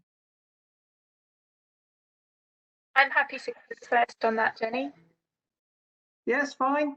So from a funder's perspective, our number one thing would be the full implementation of Graham Reid's first report for Wales, his review of government-funded research and innovation.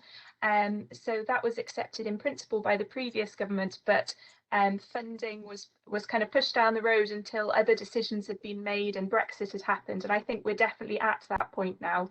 And so that would be what we would really like to see, because we think that's crucial to then underpinning all the other great things that we could potentially be doing. All right. Can I suggest Martina next? Thank you, Jenny. I think there needs to be a real commitment to the values that the Welsh Government sees for higher education, a good understanding of where they see divergence from England, possibly around hierarchies of disciplines, so a commitment to the whole range of what we do. And if we have that, then I think that will go a long way to support collaboration principles in higher education, and funding, of course, as always. A commitment to funding the sector properly, across teaching and research, really. Thank you. And Rick? Definitely echo Olivia's comments about the first Reid review, but I'm going to bang the innovation drum. So I'd like to see much better understanding of the potential for innovation in a truly capacious socio-ecological conception, not just a science and technology, produce a new widget sense. Innovation is crucial to the many challenges that SIP will need to be attempting to handle in this next period. So I'd like to see innovation, yes, infused through Welsh Government activity, but also given clear leadership within both the political and civil service makeup of this next government. So at least deputy minister level responsibility. It is now in economy, but if you look at Vaughan's new brief, it's enormous. So I'd like to see some focused attention and leadership in the innovation space and a recognition of the contribution that innovation can make across the very many challenges that we face in this next period.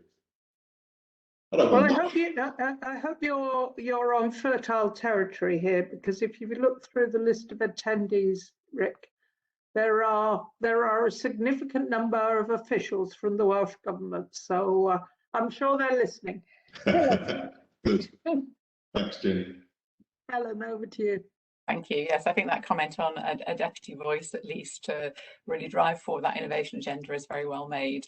And so for me, I think this is more, again, about thinking about what our succession is going to be around our people, place agenda, and ensuring that we are clear as we're projecting that message out to the UK, to the wider sense, what we are building here, what our excellence is, and really where the opportunities are for us to be able to build better back by really engaging in Wales and with Wales. Right. There's a comment here from Gemma Roberts that I failed to pick up earlier, which was a comment for Professor Reid, but I think it's worth asking the four of you that question. And it's she, Gemma Reid, recently wrote the cross-party group on medical research inquiry into whether the Welsh Government had actually implemented any of the recommendations from Professor Reid's 2018 report. She notes that collaboration between institutions was a major recommendation at that point. And her question to him, and I think it's equally valid to the four of you, is what do you think have been the major barriers to collaboration? Why we're talking about the future, we're looking at the opportunities for the future. Why hasn't it happened earlier on? And you come from four different perspectives here, and I think it would be very worthwhile seeing from the coalface what have been the problems. Can we start with Helen, since I took her last time?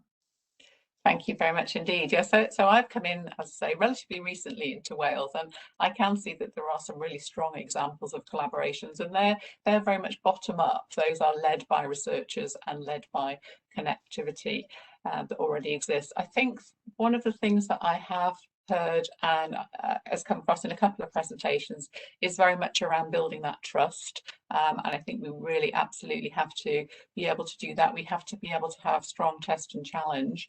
We have to be able to recognise excellence where it is and be able to work to build that excellence together, and that will sometimes mean that we have to step back and say, well, we can't be part of this if we're going to be truly excellent. I think that's going to be really difficult for us. So I think it's probably having some of those difficult conversations, which is probably one of the limitations, and without a forum in which to do that, then I guess it's just not being progressed. But I do think the WIN network as proposed will provide us with that forum, and then should really, as Graham has trialed out for us, really give us that opportunity to build that protocol and be able to speak frankly about what it is and what our shared ambitions are. So I think trust is going to be core to that, and I guess there's still, that will be one of the things that we absolutely have to be confident in. Martina? Yeah, I would echo that issue around trust and the underlying competition elements that we are always facing. But I do think we have an opportunity to actually review what has worked in terms of the networks that we have set up and that have been quite successful.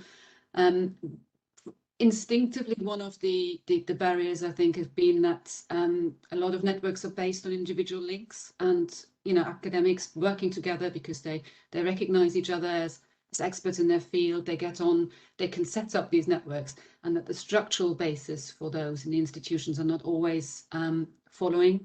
So, you know, how do we align those kind of networks with structures and the financial investment? And is that always forthcoming in the different institutions? Are there barriers there institutionally because of the different financial situations that we find ourselves in? So again, they are kind of wider structural issues, I think, that can act as barriers to, you know, a sector that wants to work together. You know, we want to work with the best colleagues that we can to improve our chances of getting research funding, but we also recognise that we have something in common in Wales that we need to exploit more, and that puts us in a very different position if we work together. There are some, you know, absolute niche areas that we can only pursue in Wales together, and that actually have lessons for the rest of the world as well. So a bit like the small nation, big ideas, I think is the Scottish phrase that's often used. So we need to build on that, but we need to understand and review what's worked and what the barriers are. Thanks. Before Rick and Olivia come in, there's an additional question that I'd like you, just because of time shortage, to tackle, because I think your background suits this, which is the UK government are establishing ARIA at the moment.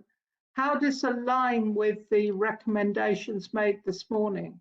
How do we align ourselves and make the greatest benefit of that? And so Rick next, and then Olivia.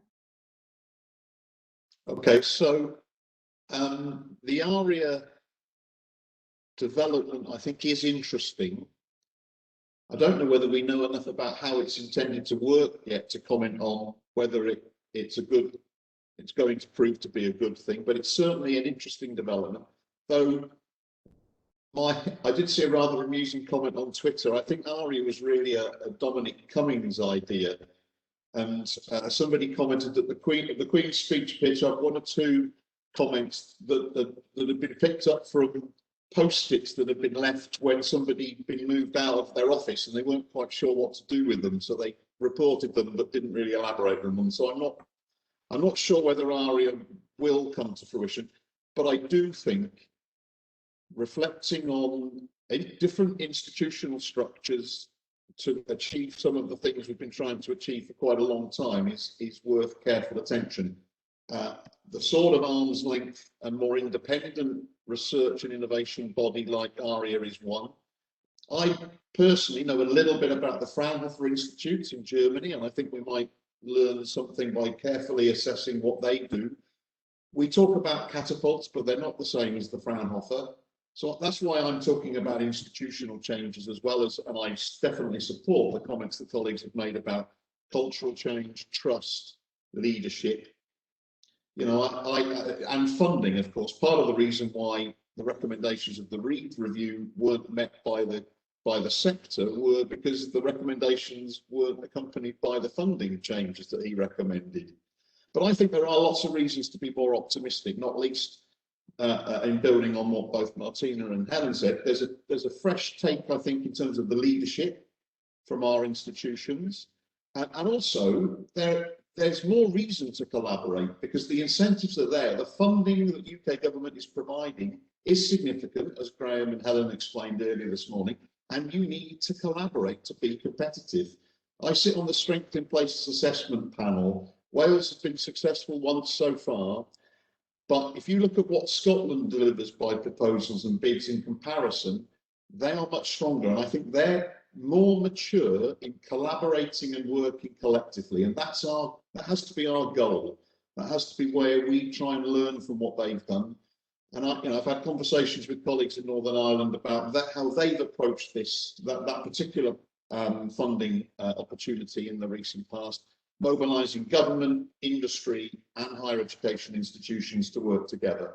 And that's I think, you know, where we should be going. And just, sorry, one last word. I should reveal I've been asked to advise the Learned Society of Wales on research and innovation, and I'm very keen that LSW, along with HEFCU, play a role in trying to convene and broker those relationships and help us collectively learn what we need to so that we're more competitive in the future. Thanks. Sorry, I know I went on. Thanks, Rick. Sorry, Jenny. Finally, a brief comment from Olivia, please. Yeah, I'll be brief. So in terms of barriers to collaboration, I agree with all the comments previously made, and I think the biggest one that we see from our perspective is around capacity. And so this is why we're funding WIN alongside the fact that we have also been able to bring innovation funding back to the sector. I think having done that standalone might not have been as successful because we needed to know that the capacity was there as well. And a quick note on ARIA, I agree with Rick that we don't know enough about it yet to talk about alignment, but the key thing for us in Wales will be agility, because it's clear that this is a fast moving thing. It is likely to take a lot of different turns in direction as different policy people get involved with different priorities. So for us to be agile, I think will be the most important thing in the developments of ARIA. Thank you so much to all of our panel. It's been a very stimulating discussion.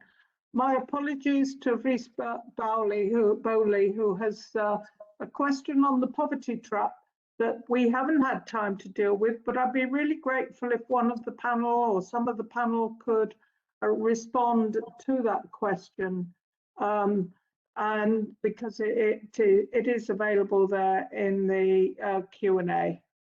Thank you to everyone. That's the end of my session, and I found it a very interesting morning. We have a quick break now, a short break until 11 o'clock. Thank you. Thank you. Thank you.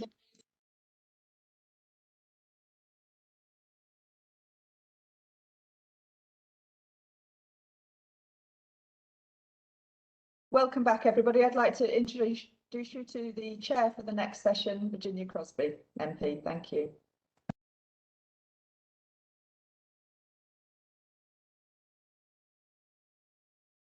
Session today. I've looked through the list of speakers and I know that I'm in the company of some highly knowledgeable and experienced individuals, but I think that bodes well for an excellent session, and I'm looking forward to some insights and some great Q&A. My background is science, so as a scientist, I do value research and development, and indeed my own research thesis was on tributyl tin and the impact on anti-fouling. It's not quite a bestseller on Amazon. I'm one of the few female scientists in the House of Commons, and when I became the Member of Parliament for Ynys Môn, which some of you may know as the Isle of Anglesey, I was extremely excited to find that there were so many opportunities for me to use my background to improve the outcome for people across the island.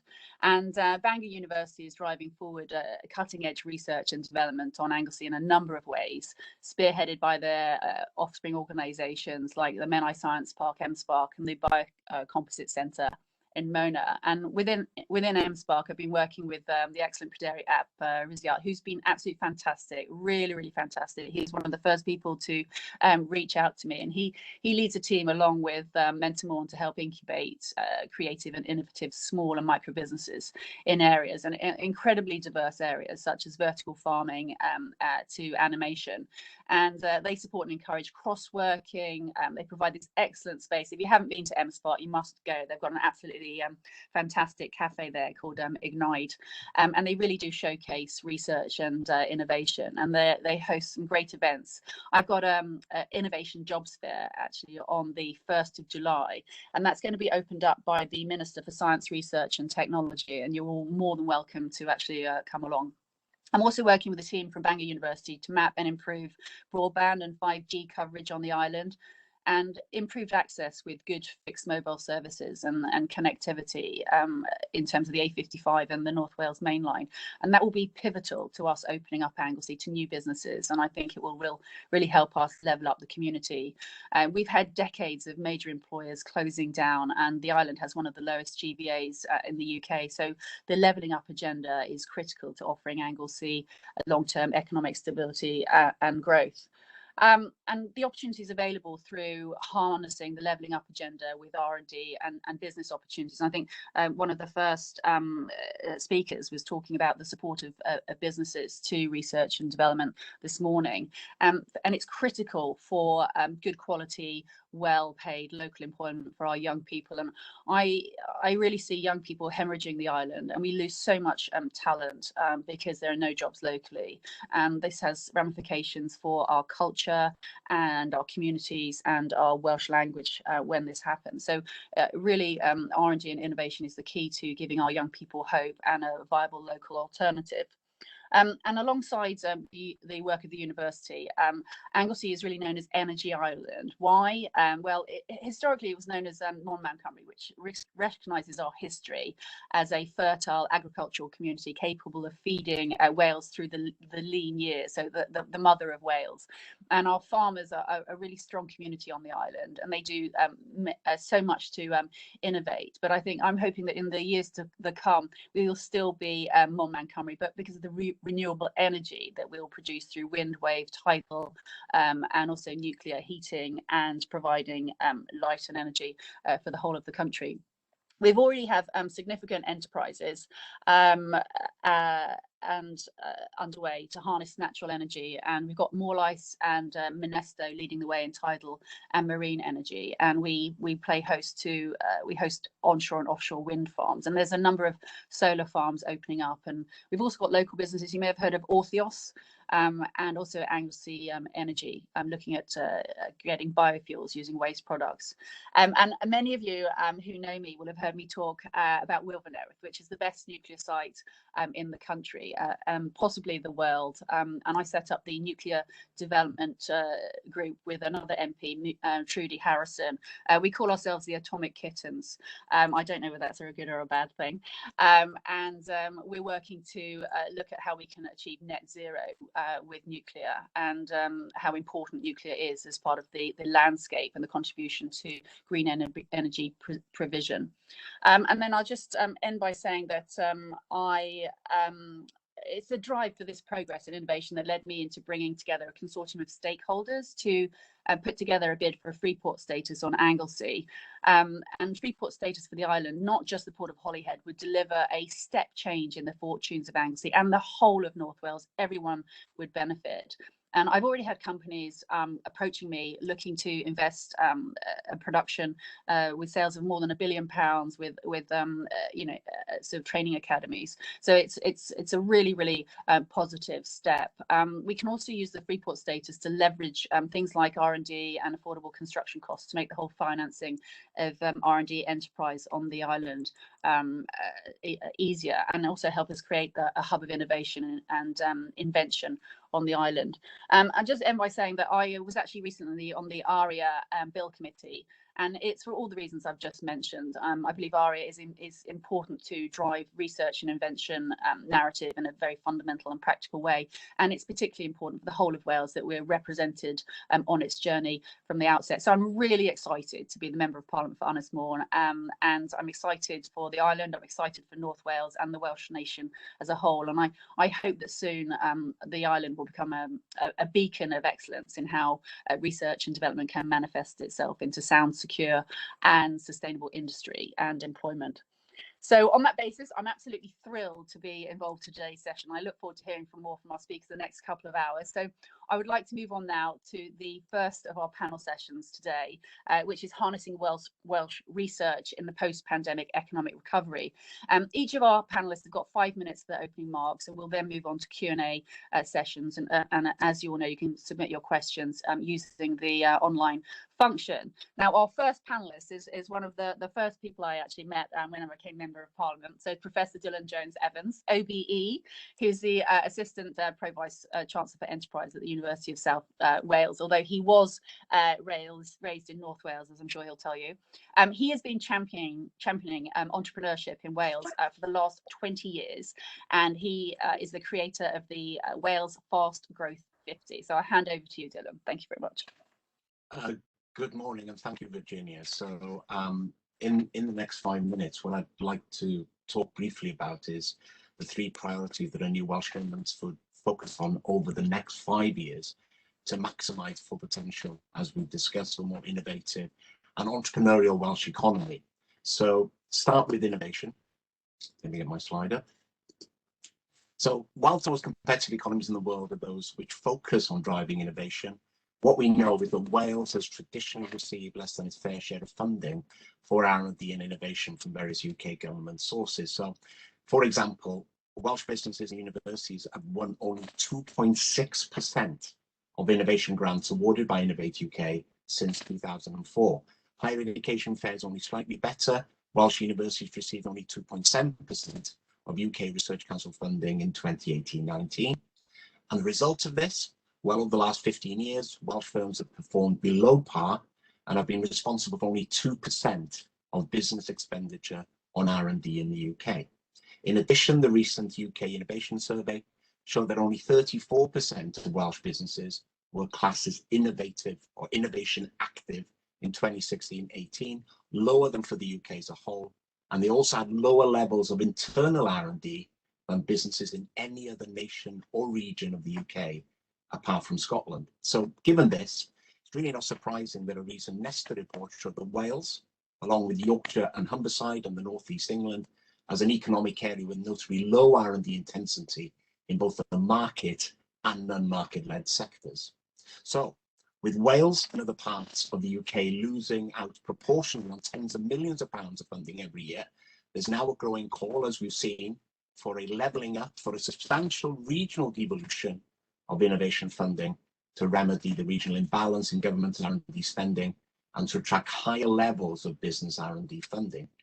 Given this, and it's rarely I disagree with Graham Reid, but I think there is still a strong argument for the new Welsh Government, along with Welsh businesses and Welsh universities, to make a case for R&D and innovation funding across the UK to be fairly distributed, and more importantly, I think, to work alongside those in the English regions, such as the Northern Powerhouse and the Midlands Engine, that have also suffered under the current financial arrangement for R&D and innovation funding. So secondly, entrepreneurship. So as well as supporting innovation, new businesses create employment, generate wealth, disrupt markets, and support local communities. And governments across the world have increasingly focused on supporting entrepreneurs, not only to create innovations that lead to greater prosperity, but also in addressing some of the major challenges faced by society. 2 decades ago, Wales, of all the nations in the world, was at the forefront of global entrepreneurship policy when it created the Entrepreneurship Action Plan, the first ever regional enterprise strategy in the world, which brought together businesses, education, and the public sector to boost entrepreneurship across the nation. Since the plan was abolished in 2006, the proportion of new firms being established in Wales relative to the rest of the UK has declined year on year. And our poorest areas now have a business birth rate of around 50% lower than that for the UK economy. Wales urgently needs to close this gap, as it will be entrepreneurs who will create many of the new jobs during a post-COVID recovery. They're the ones who commercialise the knowledge that's emerging from our academic institutions. They're the ones who reimagine our town centres, and they're the ones who will drive forward change in a range of sectors, including the Welsh Government's favourite sector, the foundation economy. So in other words, Wales needs more entrepreneurs.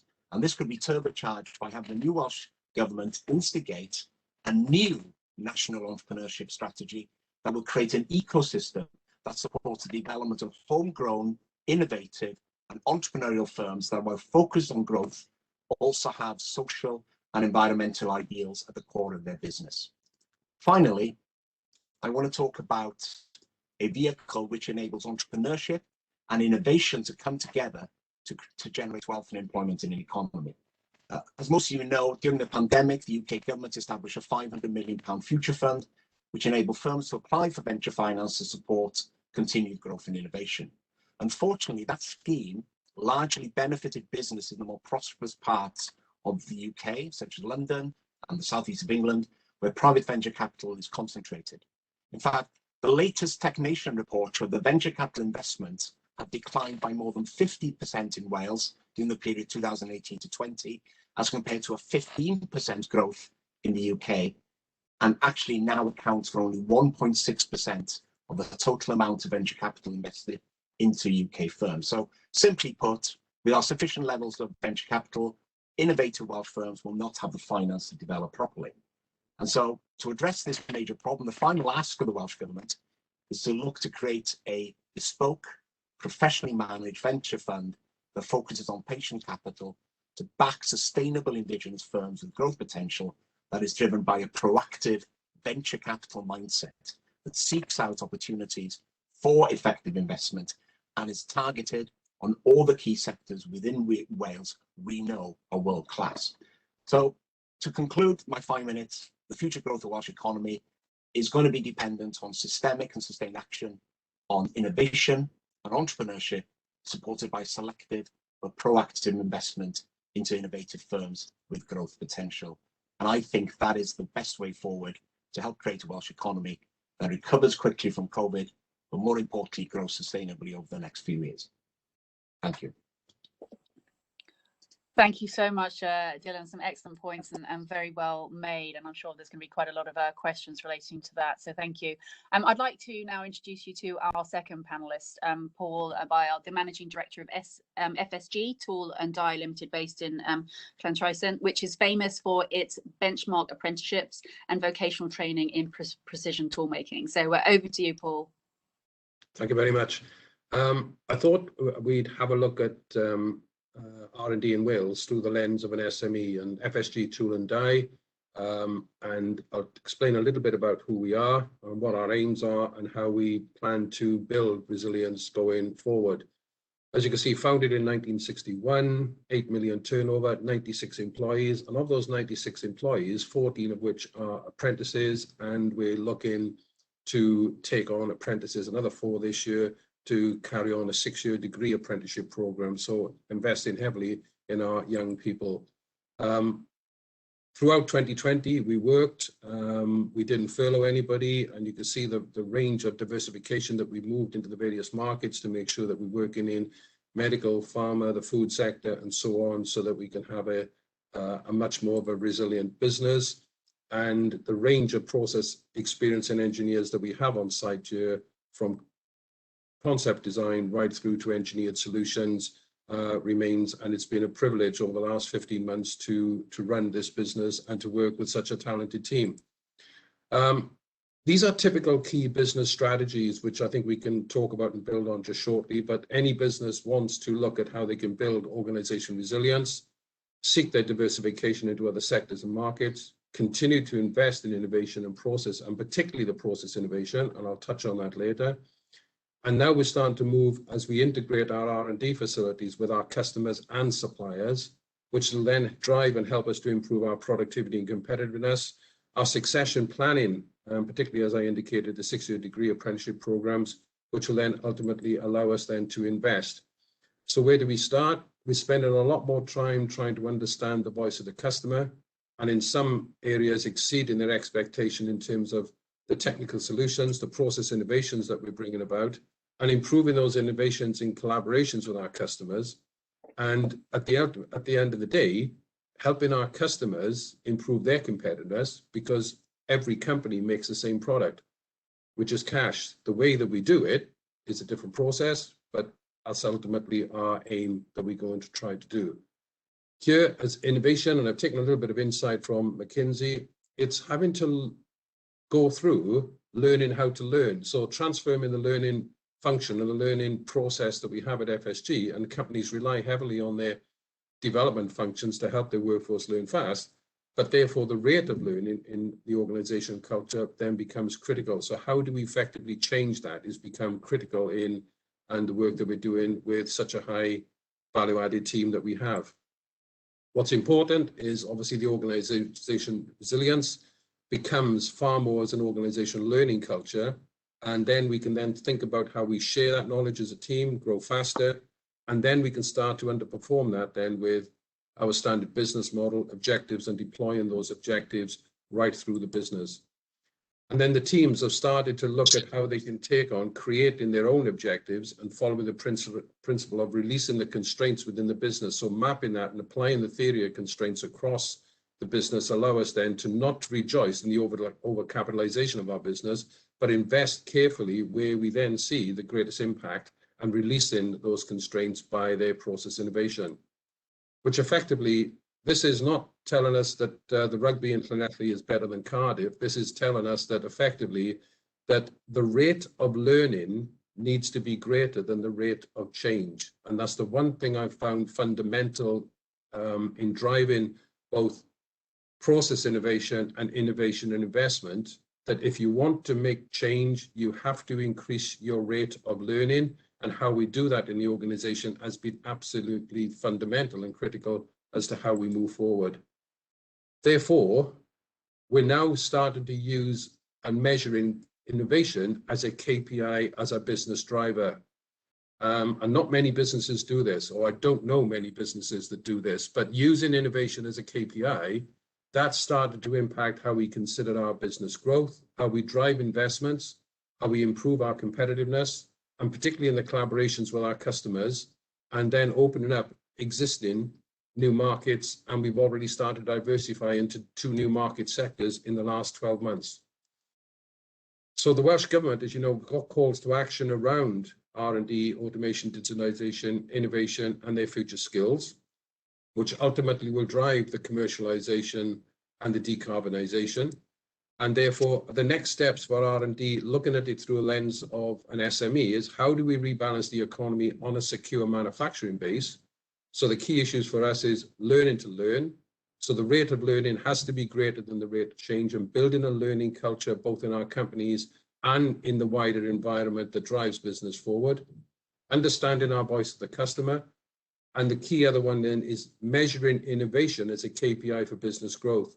We have identified that we spend about 8% of our turnover on innovation, and that as a key driver, by talking to some HMRC consultants who look after R&D tax credits, if you're at or trending towards that level, then that tells the business that you've got some level of resilience, innovation, and commercialization of that innovation going forward, which then underpins how we can then, how can SMEs gain greater access to support those calls for actions. And obviously, if we get the support for R&D, automation, digitization, and acting in real time, driving that innovation, this will ultimately lead, and we've seen it already, so we're planning for a 20% growth this year of greater commercialization and respective capital investments to anchor those companies in Wales. And we've done it many, many times already on various exercises, that Wales is a highly competitive place to do business, and that further investment in R&D will ultimately create a resilience Wales. And we all know that one job in manufacturing will create 2 to 3 in the supply chain. So I thought I'd just give you an insight into looking at R&D in Wales through the lens of an SME. Thank you very much, Paul. Some excellent facts there. I think particularly that one job in R&D, one job in manufacturing creates 2 to 3 jobs in the supply chain. So I'd like to now welcome Kelly Byrne, who's the director of the Cardiff Capital Region City Deal, and member of the Research England and member of the Science Advisory Council for Wales. So over to you, Kelly. Thanks very much, Virginia, and good morning, everybody. Can you all hear me okay? Perfect. Am I clear enough? Okay, fantastic. Thank you. So I suppose my overarching comment, just to give some context, is that, you know, we do find ourselves in unprecedented times. At UK government level, as you were saying, Virginia, we've seen the arrival of the Plan for Growth. We've seen ARIA, an emergent R&D places strategy, a new UK-wide innovation strategy, and this broader commitment focus to levelling up. There are, of course, some tensions playing out. We've seen some cuts to ODA and the Global Challenges Research Fund, but we do remain partners to Horizon Europe through a strong association agreement. In Wales as well, you know, I'm sure we all feel, you know, that the sort of devolution versus union debate playing out. So these are really important factors for us to think about. But I think for me, there are 4 major issues that appear to sort of characterise the agenda around R&D at UK level and for us in Wales at this time. The first is this continued commitment to the 2.4% target, and, you know, enshrinement of this commitment for the UK to be a global science superpower. The much more prominent role now we see given to the private sector in helping to meet innovation spend targets. The next is this overriding importance of the future comprehensive spending review, which I think will be really pivotal for innovation. And the last is a competitive mindset. It was just as the last speaker was saying. You know, I do, of course, think there's an issue about the extent to which the Community Renewal Fund, Shared Prosperity, the Levelling Up Fund will help compensate for the loss of EU funds. But when you cast the net much wider and you think about free ports, a new national infrastructure bank, innovation deals, the regional growth remit now given to the British Business Bank, you know, beyond a narrow focus on Shared Prosperity Fund and Levelling Up Fund, there is more investment out there than I can ever remember, but we have to be competitive now to secure it. So, yeah, there's a lot going on, but we can't tread water. We've got no time to waste in Wales. And just from my perspective, just a few words about why place-based innovation is so important, particularly in the context of the Cardiff capital region. And I think, as Dylan was saying, really, regions are close to the real-world problems. We see these issues through the prism of place, not party. And the local authorities we work with have democratic legitimacy to act in that space. So it's all about coordinated strategic impact, because research and development, clusters, you know, business and technological invention is not constrained by geographical or administrative boundaries. I think for me in the Cardiff capital region, this is really critical because we have some of the most prosperous places in the whole of the UK, cheek by jowl with some of the poorest. So we can't just hit targets that miss the point. We need to think about how we really diffuse, spread, and share the benefits of innovation in impactful ways if we're going to achieve generalised prosperity. As Dylan was saying, I won't dwell too much on the figures because he's already done so. R&D investment rate for our region is about 1%. In some places it's lower. In Cardiff it's slightly higher. And we're still bringing in less than 3% of Innovate UK, UKRI funds into the region. So, you know, we have a really strong research base, which is great. We've got research excellence in lots of areas, but it's conversion to economic impact, which is really, really crucial. And, you know, I think as well, you know, in the Cardiff capital region, we've got a load of prominent and some nascent clusters, compound semiconductors, insurtech, medical devices, diagnostics, aspects of cyber and defence, and the creative industries are really, really strong here. But as Dylan was saying, successive science innovation audits, the biannual innovation surveys show that whilst we have strengths, we're not doing enough to convert them through creating those ecosystem conditions. So, you know, that is a big issue for us. And I think, you know, in terms of responding to some of these issues in the capital region, we've seen Levelling Up, therefore, as more than just a fund or money. You know, it's a mindset. It's about how we tackle structural inequalities and grow place-based regional institutional capacity that will support innovation-led growth. So just quickly, you know, these are some of the things that we're starting to do in response to some of these challenges in the Cardiff capital region. It's not perfect, it's not exhaustive, it's not complete, but we are on the right path, or so I hope. I mean, the first one is about influence and visibility. You know, for all the issues that I've just spoken about, where we are with the post-COVID recovery, a national innovation strategy, the continuing importance of research and development, Wales needs to be at the table on matters of UK-wide relevance and significance. UKRI is a non-departmental entity overseeing Innovate UK and 8 research councils, a combined budget of £8.5 billion annually, and we have to get more people at the table of those boards. So there's a few of us on Research England now. We've got a few who sit on MRC and Innovate UK. But with ARIA, a national infrastructure bank, you know, the integrated review of defence, we need to get out there. And it's not just about, you know, participation and showing up. It's about how we organise and hunt as a pack. I think the second thing is being really clear about our asks and offers and looking at some of the work across the rest of the UK with development agencies forming, growth prospectuses. One of the really positive things that we've done working with both UK government and Welsh government is to set out our investment prospectus. This is what we want of the plan for growth. This is our take on Levelling Up, shovel-ready projects. these are the kinds of things we need to grow our clusters. These are the fiscal levers and incentives: innovation income tax, enhanced R&D tax credits. We've got the ONS and IPO in Newport. How do we leverage those benefits in terms of research and development, opening up the patent box, and so on? Leading by example, we've established an investment and intervention framework for our City Deal investment funds. We run an open and competitive wider investment fund of £500 million, but we've also set out how we're going to do business.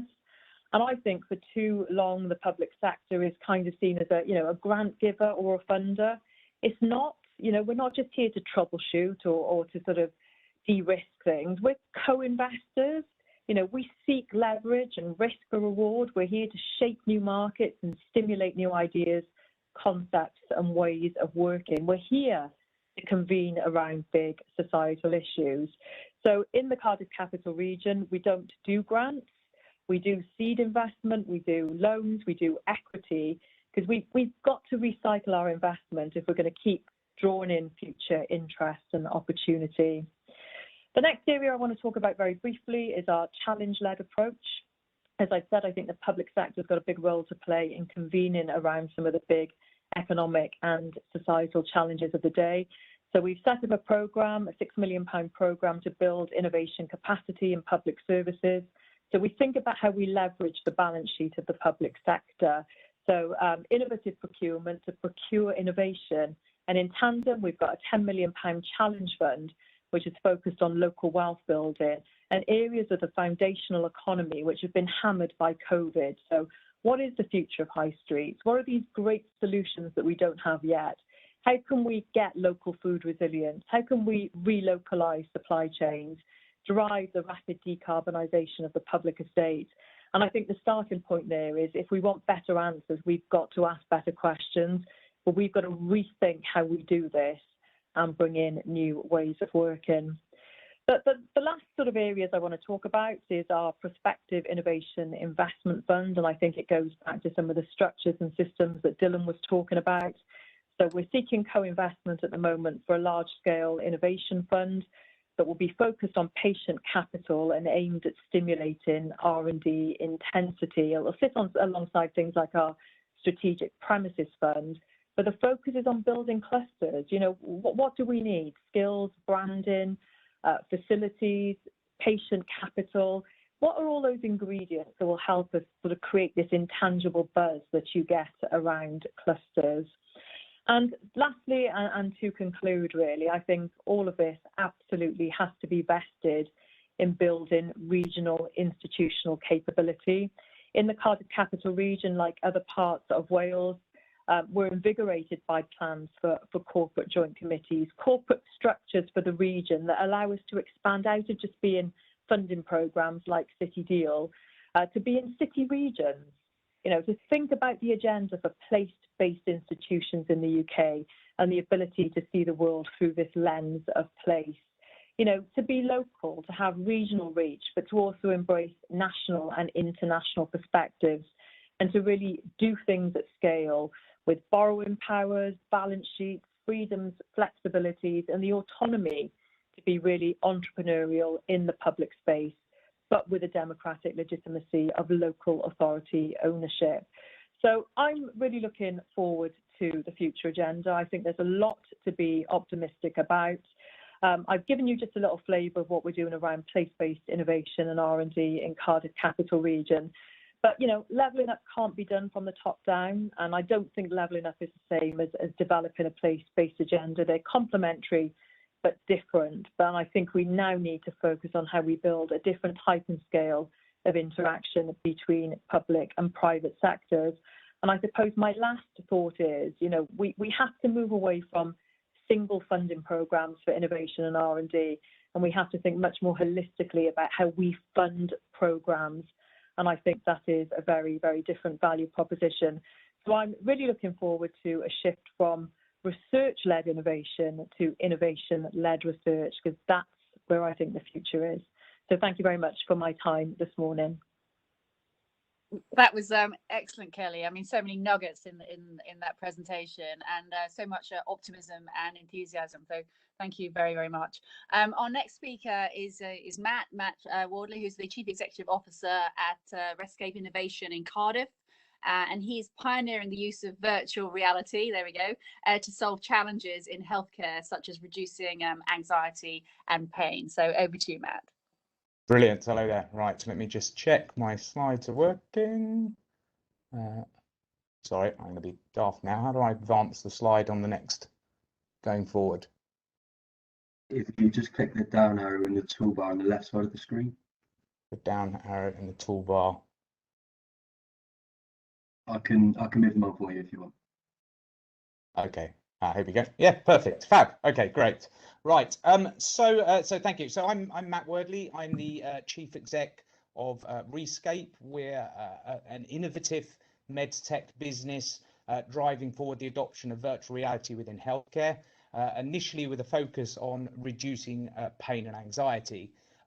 We're selling our medical device, Dr. VR, into care homes, the hospices, and the NHS. We're also driving forward the use of VR for training within blue light services. So, for example, we've been helping medical students identify sepsis, and we've been helping prison custodial guards learn empathy to help de-escalate situations, avoid physical interventions, which is obviously good for the person in their care, but obviously also for the prison custodial guard.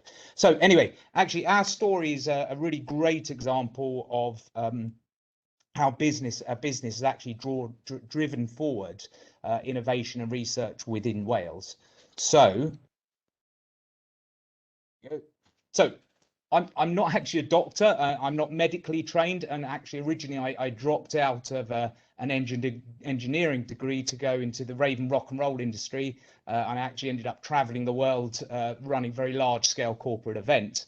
I came back to Cardiff in 2003. I formed a business called Orchard, which we built into a world-class communications agency, music promoter, and TV production company. Still going strong today, and actually I'm based in their HQ today. So from about 2014 as that business, we invested very heavily into immersive technologies, and we looked to find out where that technology could help our clients with whatever message they were trying to communicate. The technology had taken some massive leaps and bounds in that period and was becoming a lot more accessible. And we bought some very state-of-the-art cameras and in effect started learning the craft and learning about the technology and understanding how it could be used. So in April 2017, I actually attended a TEDx talk in Cardiff, where there was a gentleman called Mark Tobert talking, who was the head of palliative care at Velindre Cancer Hospital. And he was doing an amazing talk about the challenges in communicating with patients who that obviously potentially on a difficult journey. It was a great talk, and I didn't know Mark. However, I grabbed him afterwards. And we offered to do some pro bono work for him to see if we could help Mark and the team with a problem that VR could be used to solve. So this is where it got really interesting. I took a load of content creators, digital widget makers, production managers, event people, all down there, and threw them and their skills into seeing how we could solve some problems in healthcare. And we actually ended up using VR to help prepare people about going through an MRI scan. And how they could lose their anxiety. And actually off the back of that, we discovered that VR, and there was actually research going back to 20 years saying VR can be used to not only reduce anxiety, but actually reduce pain. But nobody was utilizing it. So we're like, sure, there's a huge opportunity to use this within the healthcare system. So when we discovered that, we set about designing from the bottom up a solution designed to be used within the healthcare system to leverage the opportunity of VR to reduce pain and anxiety. So we span up a new company, we raised some investment, and that was about sort of beginning of 2019. And then we've spent a couple of years working out how difficult it is to sell into the NHS. However, we do actually believe we're just starting to crack that nut.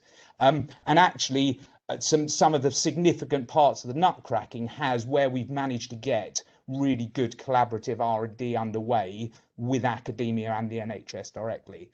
So those have been transformational events, but they're quite difficult to get forward.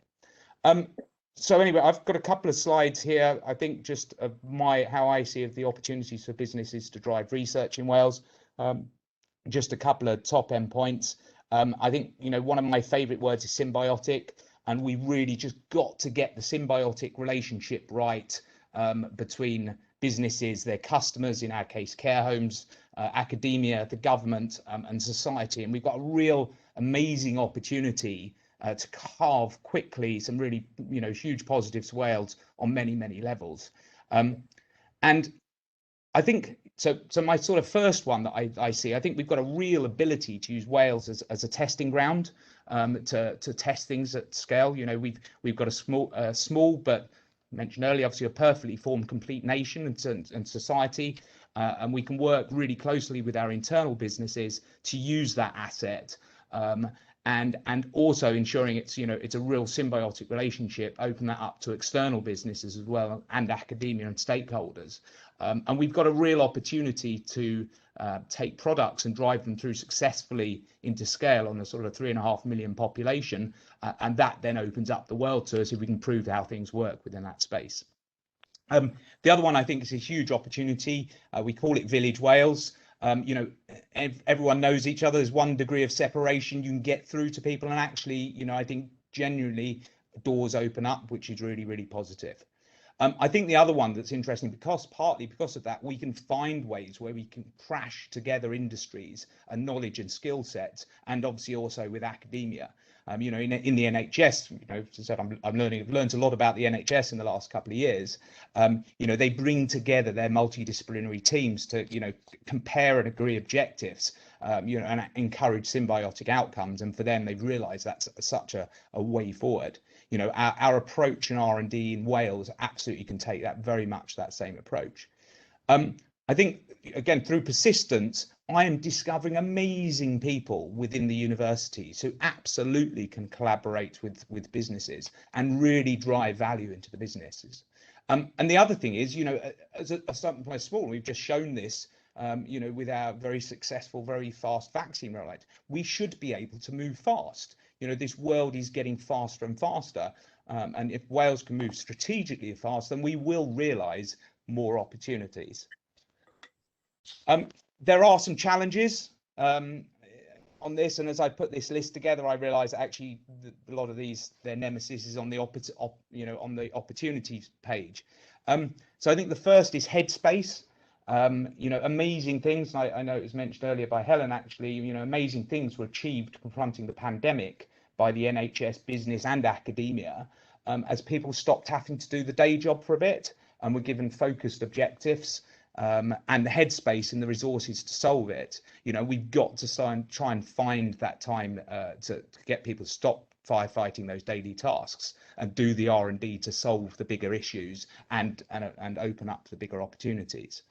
I think, in some places within the public sector and higher education establishments, there is still a massive lack of understanding at many levels, and it's almost like there should be some sort of induction to make sure everyone understands, what's the challenges of running a business, particularly in an early stage startup, and also the pace that is required for being too slow. And, getting your collaborative R&D funded and underway and complete, could well be the difference between building a unicorn and running out of cash. So we've got to run at speed. The next three are sort of interlinked, and I have seen some improvements in the last couple of years, and some universities are better than others. However, it is so hard to engage. I'm a persistent person who's got quite a lot of experience behind me, but battering down, the university fortress and getting in there to speak to people is really, really tough. And we need universities to be banging on our door and saying, look, what can we do to help? Don't worry, it doesn't come with a load of bureaucracy. You don't have to align with what some professor wants to do in research. And how fast do you want it delivered? That's what we need. We need the universities coming into that. We have those amazing people in the universities, and when we've been able to get these things running at that speed, that's when we've seen, our business significantly move forward. It's obviously been talked about. We've got to get transformational funding in. It has to be large amounts. To do big things, you've got to do big fundings. We see that Silicon Valley, my main competitor in the States has just raised 29 times the amount that I've just managed to raise. You know, it's tough. But anyway, you know, and finally, we've got to stop the research swirl. We've got to stop the research where the outcome is more research is required.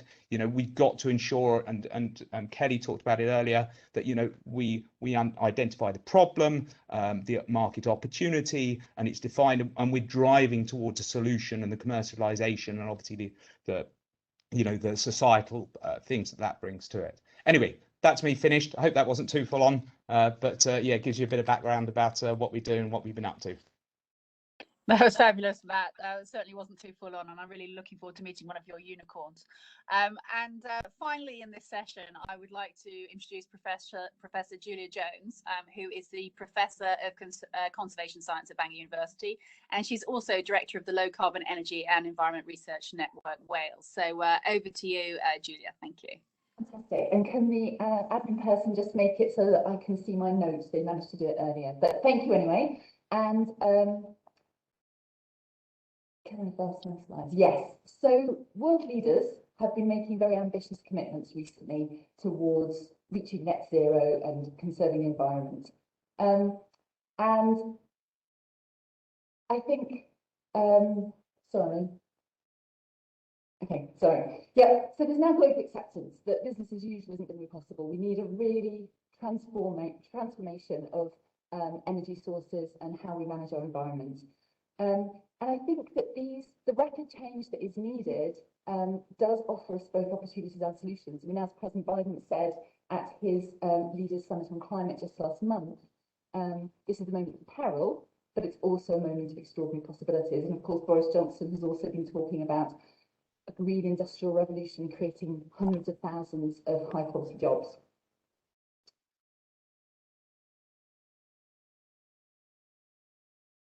Sorry, I'm not able to advance my slides, it just gets bigger. Okay, I think that's advanced. But of course, Wales, we have our own commitments to achieve net zero by 2050, and a very clear idea that we want to get there sooner. And as this quote from Welsh Government Minister Leslie Griffith said, science is going to be absolutely critical to meeting these ambitious targets. Now, while many of the innovations which are going to be critical are already in place, further funding for research and development is going to be vital to allow the scaling up that's required. And I would argue that there's going to be such demand globally for innovation in the general field of low carbon energy and environment that investment in R&D has really enormous potential to contribute to post-COVID economic recovery. Someone else advance my slide, please. Thank you. So I'm here representing the Low Carbon Energy and Environment Research Network Wales, and our vision is of world-leading research strength that contributes innovation internationally, but also economic growth domestically. Advanced slide, please. We're one of 3 pan-Wales networks. And there was a lot of talk in the last session, and I think Martina gave us a shout out. There's 3 networks across Wales that focus on their pan-Wales networks that focus on networking researchers across Welsh institutions. And, you know, we've talked about the importance of that. And I think it's really important that we remember the existence of these networks. Next slide, please. So last November, I think, Boris Johnson unveiled his 10-point plan for a transition to net zero. Now, I'm going to use this to structure the last couple of minutes, but I could equally be calling upon France or Germany or South Korea's 10-point plan to reach net zero. The point I'm making is across the world, there's governments making commitments to make these huge transitions, and therefore there's huge demand for research and innovation and development in that area. And I could go down this list and highlight any one of them really, any of them to highlight the real cutting edge research expertise here in Wales. But I'll just pick on a couple. So first of all, hydrogen, where actually Durham's University is making huge progress. So can someone, next slide? I don't really need it, but yeah. Okay, so hydrogen. Now there's been huge advances recently in the use of in the production of low carbon energy, and that's great for electricity, but we also need to move away from our reliance on diesel and jet fuel. And for that, a fuel such as hydrogen that allows us to store essentially renewable energy in a chemical store is really, really helpful. And there's incredible work going on in Wales, for example, looking at running our trains, for example, on hydrogen as a fuel. Next slide. Forests, wetlands, bogs, these ecosystems lock up and store a huge amount of carbon. And as we restore those ecosystems, if we restore them, if we can restore them well, they can, of course, strip carbon from the atmosphere.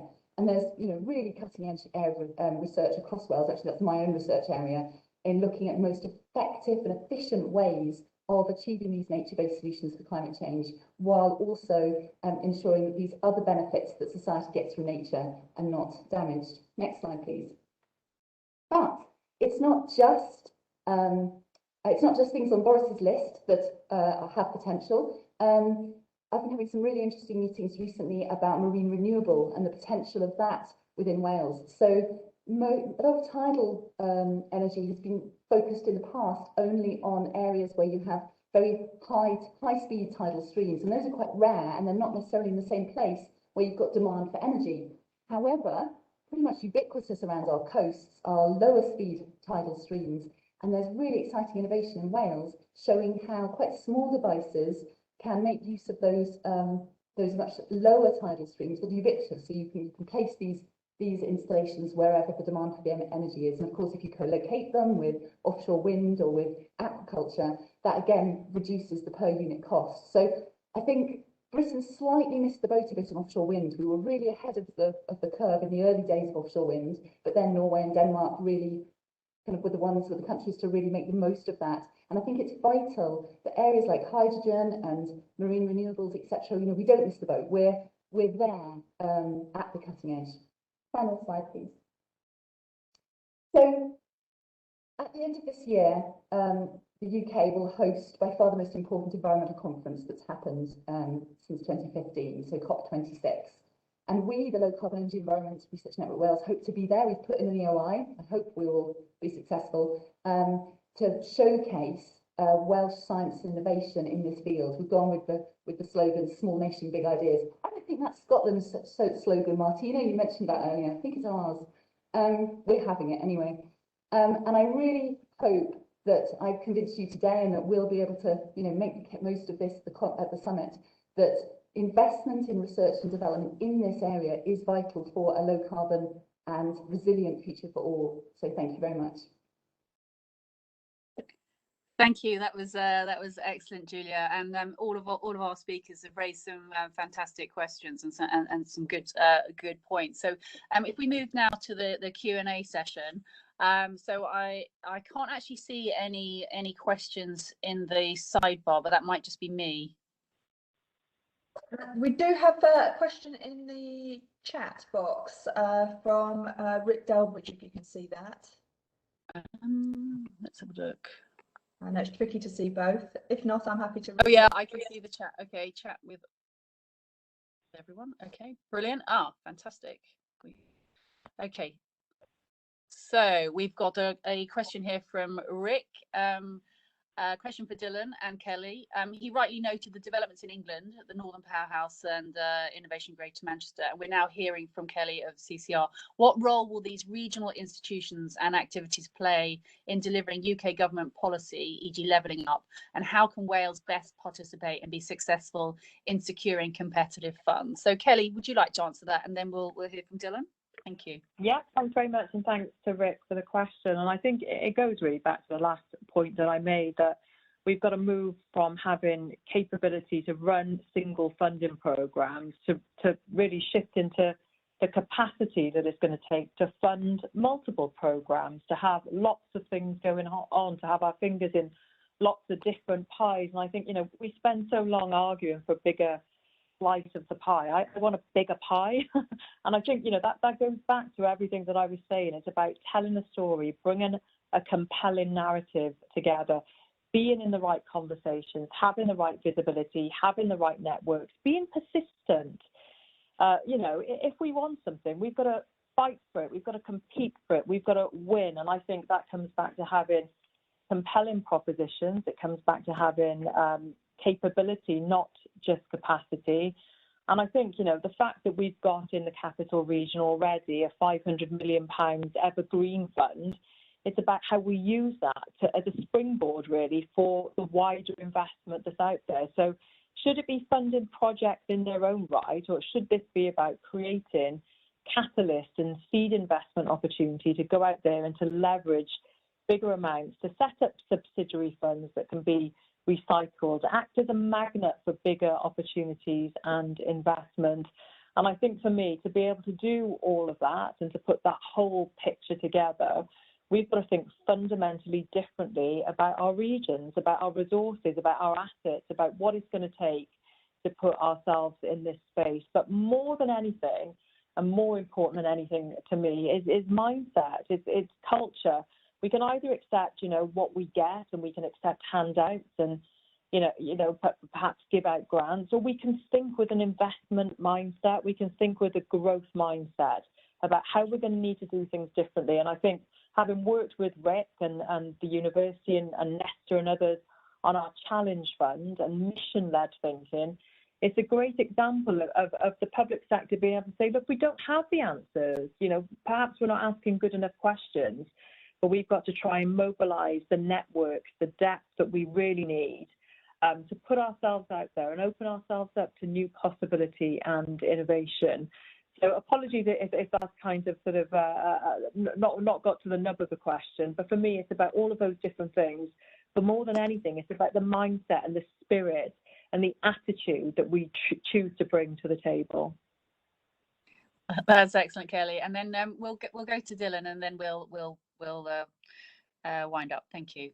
Yeah, just very briefly, a good question from Rick. I think one of the challenges we've had is that it's the degree of devolution that we have between, shall we say, the UK and Wales, and it's always been a particular bugbear of mine, because I remember speaking to the Secretary of State for Wales 7 years ago about the fact that Innovate UK at the time, you know, we weren't getting the funding. We're still not getting the level of funding we should.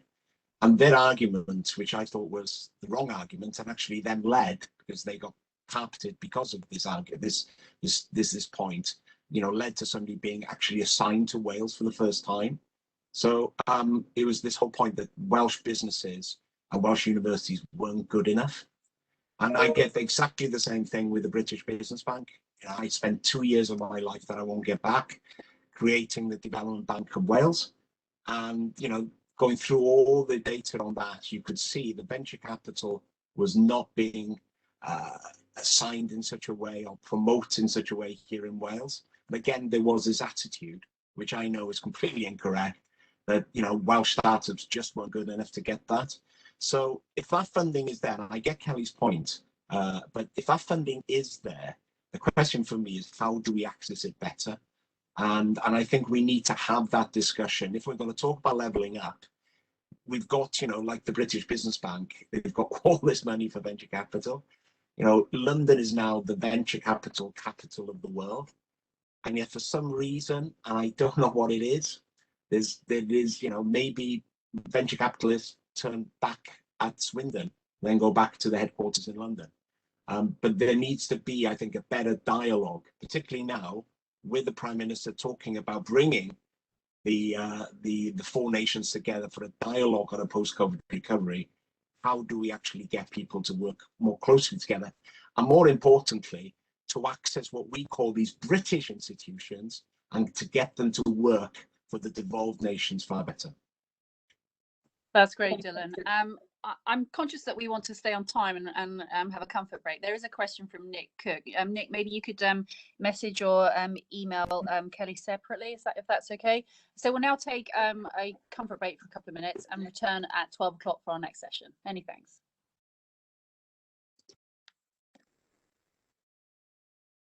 Fantastic.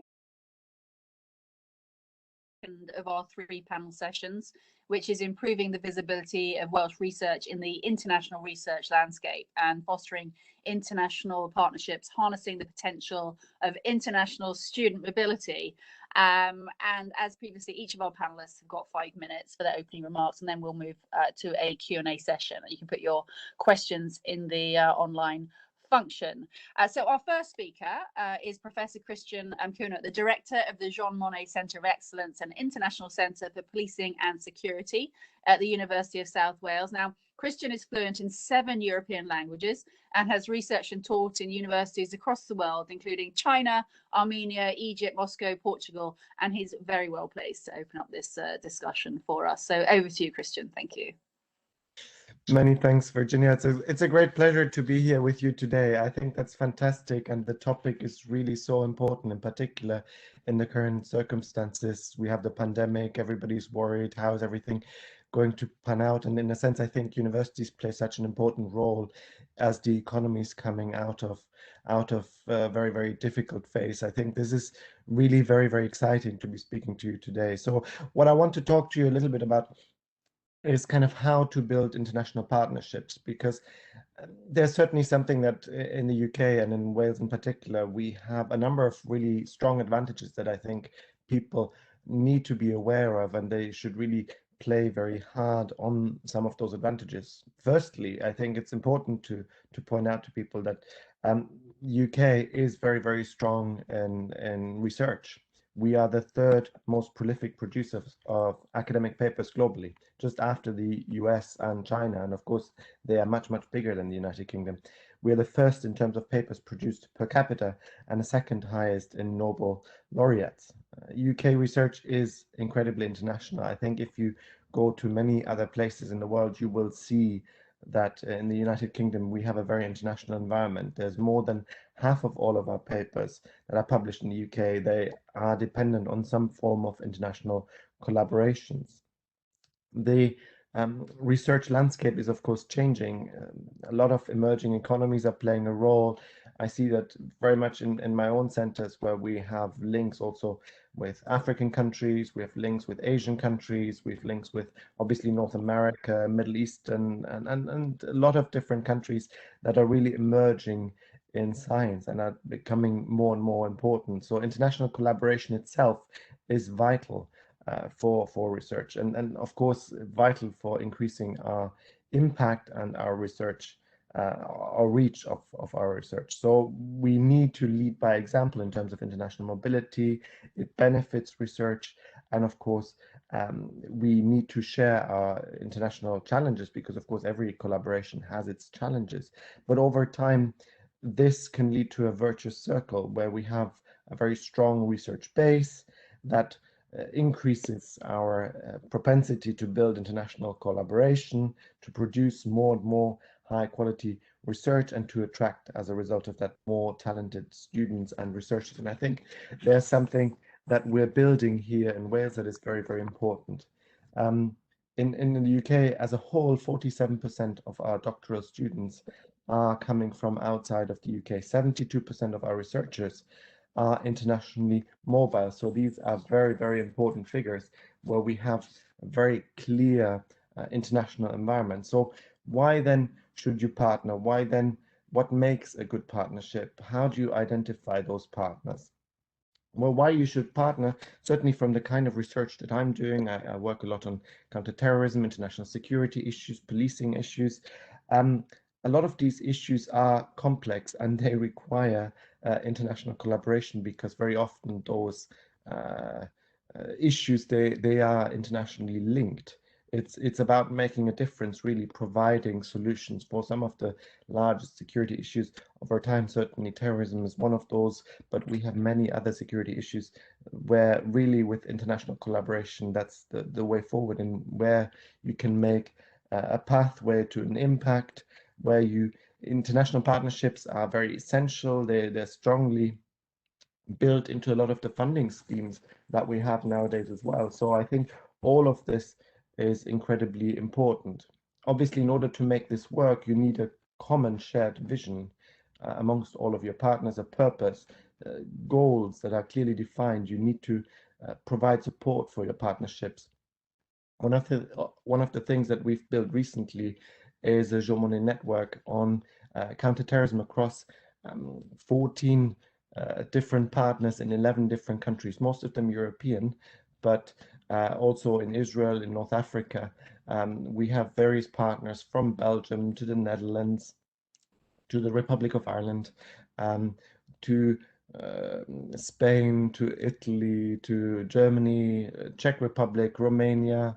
So a large section of international partners. And here it's very important to build on this, to gain genuine respect and trust between your partners, because over time, these partnerships have a real potential to transform research, not just here in Wales, but research globally, because you get an opportunity to shape the way people think, the way people do their research in a much more global context. So what you need to do, obviously, you need to develop your research links. That's very obvious and that's very important.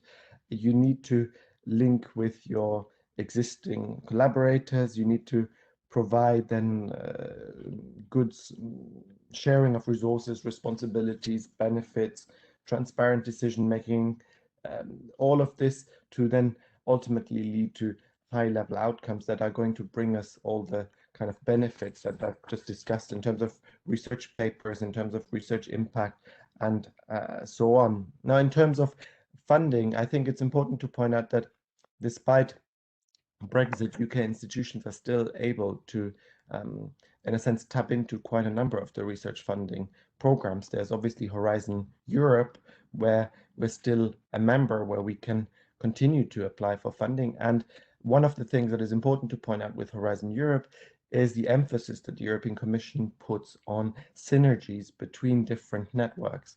So what their idea is that, in a sense, you're not just building a network at the last minute as you're applying for funding, but they want to kind of see a transfer of synergies between different projects. So perhaps a network that you've built, let's say, for the sake of argument, for Jean Monnet or an Erasmus Plus network, and that then feeds into an established partnerships with particular partners that then leads to a Horizon Europe application and so on.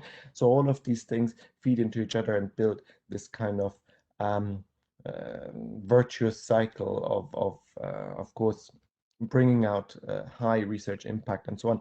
And before I stop, just to point out, even though the United Kingdom and Wales is, of course, no longer part of Erasmus Plus in general terms, as you're probably all aware, it isn't true that we cannot participate in all of the research funding, because in fact, we can participate in a number of different research funding schemes if a special case is made why a UK institution should be participating. And given what I just said at the beginning, that there's a number of areas where we have significant strength, we shouldn't be shy to really emphasize those strengths that we do have, and to build a really very good case where we can actually still be included in some of those networks.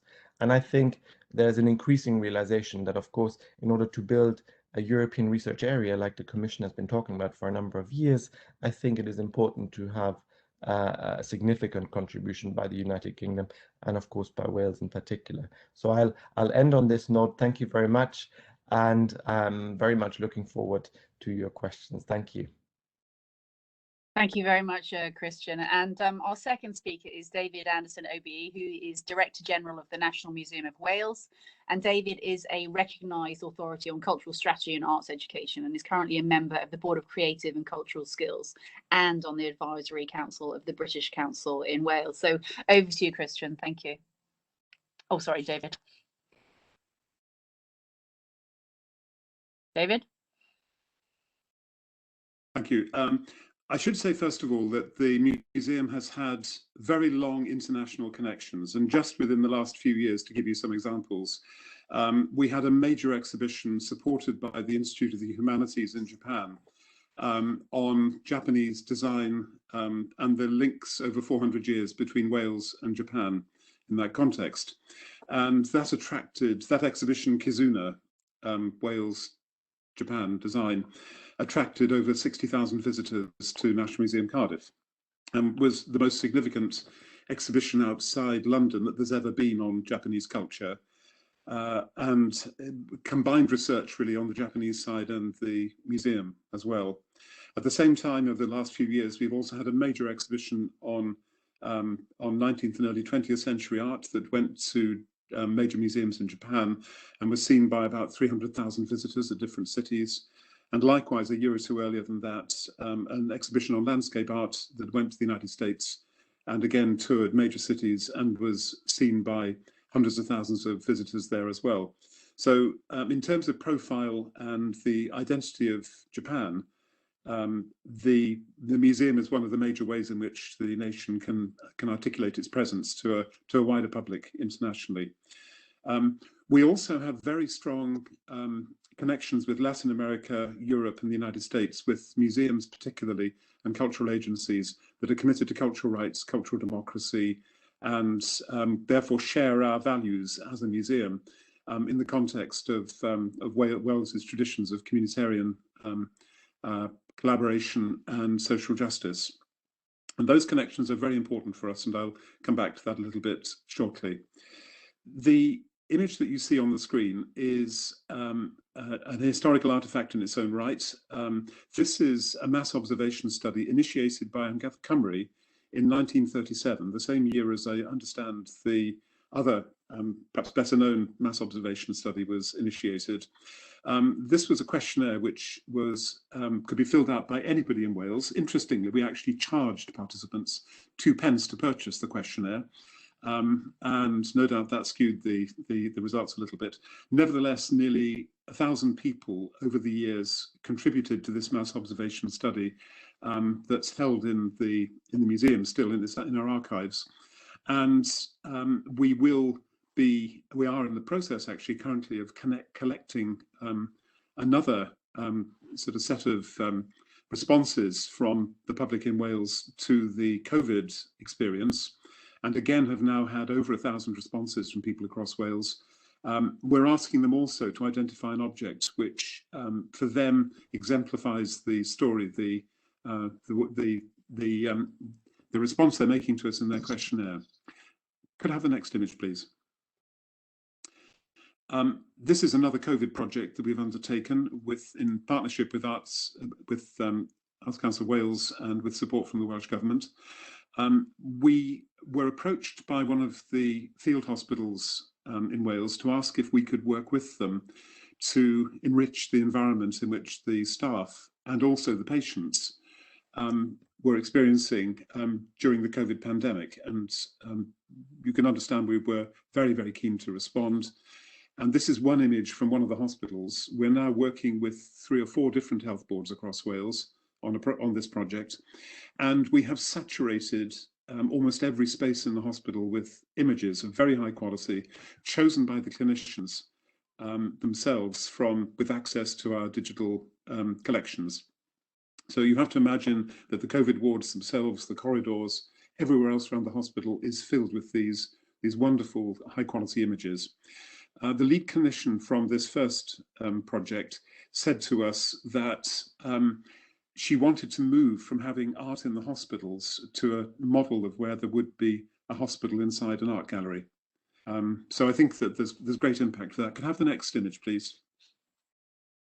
And this is another project during COVID. We've created an online resource called Objects of Comfort, specially designed to be used by carers, either at home or in care homes, which have got different themes related to memories and very often very happy memories that people may have, again, using our collections.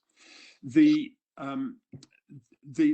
principles that underline our work really are that we are an alternative universe of learning and an alternative universe of research. We are embeddedly interdisciplinary. The nature of our collections is interdisciplinary. We play a key role in the creative economy in Wales, with, before COVID, nearly 2 million visitors a year to our 7 sites. And therefore, we are a kind of testbed, really, of potentially of social research and other kinds of research as well. And we promote a different kind of learning than formal education. It's informal learning, self-directed, intergenerational very often, as well as, of course, supporting formal learning. But as I mentioned earlier, social purpose is right at the heart of our work at Gather Cymru now. And we're working with activist organisations like Black Lives Matter to do live contemporary collecting and also work in collaboration with them to address issues of racism, and that includes us as a museum addressing our own failures in the past to be adequately representing Black culture in our collections and in our staff. So I think to sum up, I would say that there is in Wales, and not just with us, but many other similar organisations, a completely, and I would argue radically different research environment in which to develop thinking and practice, and that this is one, the potential of which has not yet been adequately sort of taken, I think, really. And there is huge potential over the next 5 to 10 years for us to work both within Wales and also internationally to develop this potential. Thank you very much, David. I love the idea of our hospitals inside an art gallery and your objects of comfort. I think that's excellent initiatives. Thank you. Our final speaker in this session is Professor Serena Margadona, who is Executive Director of the Centre of Excellence for Circular Applications to Utilise and Retain Energy, and she chairs the Materials Engineering at Swansea University. And the professor's current research focuses on new materials and process technologies, all related to energy production, transport and storage. So I will hand over to you. Thank you. Thank you. So you have listened to the speakers before me, understood the importance of research and innovation and internationalization of research and innovation, and to increase the international standing of the Welsh research. Clearly there must be a synergy between the efforts within single institutions and of course government.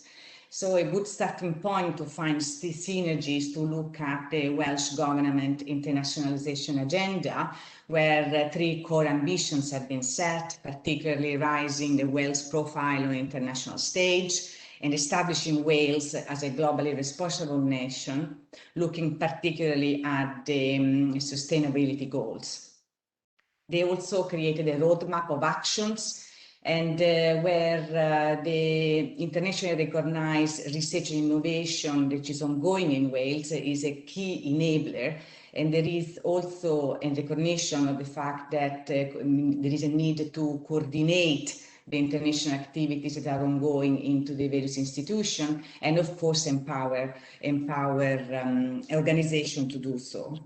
So the one very effective way to increase international standing is definitely to cluster activities within organization, institutions, on well-defined priority areas as identified by the global challenges and the sustainable development goals of the United Nations. This type of clustering and bringing together has been proven quite effectively in Scotland, for instance, where I worked before, where all the chemistry departments within Scotland were joined together to create critical mass. So it would be interesting and would be a powerful way would be to strengthen and establish a Welsh University research pool, which also include an overarching graduate research school.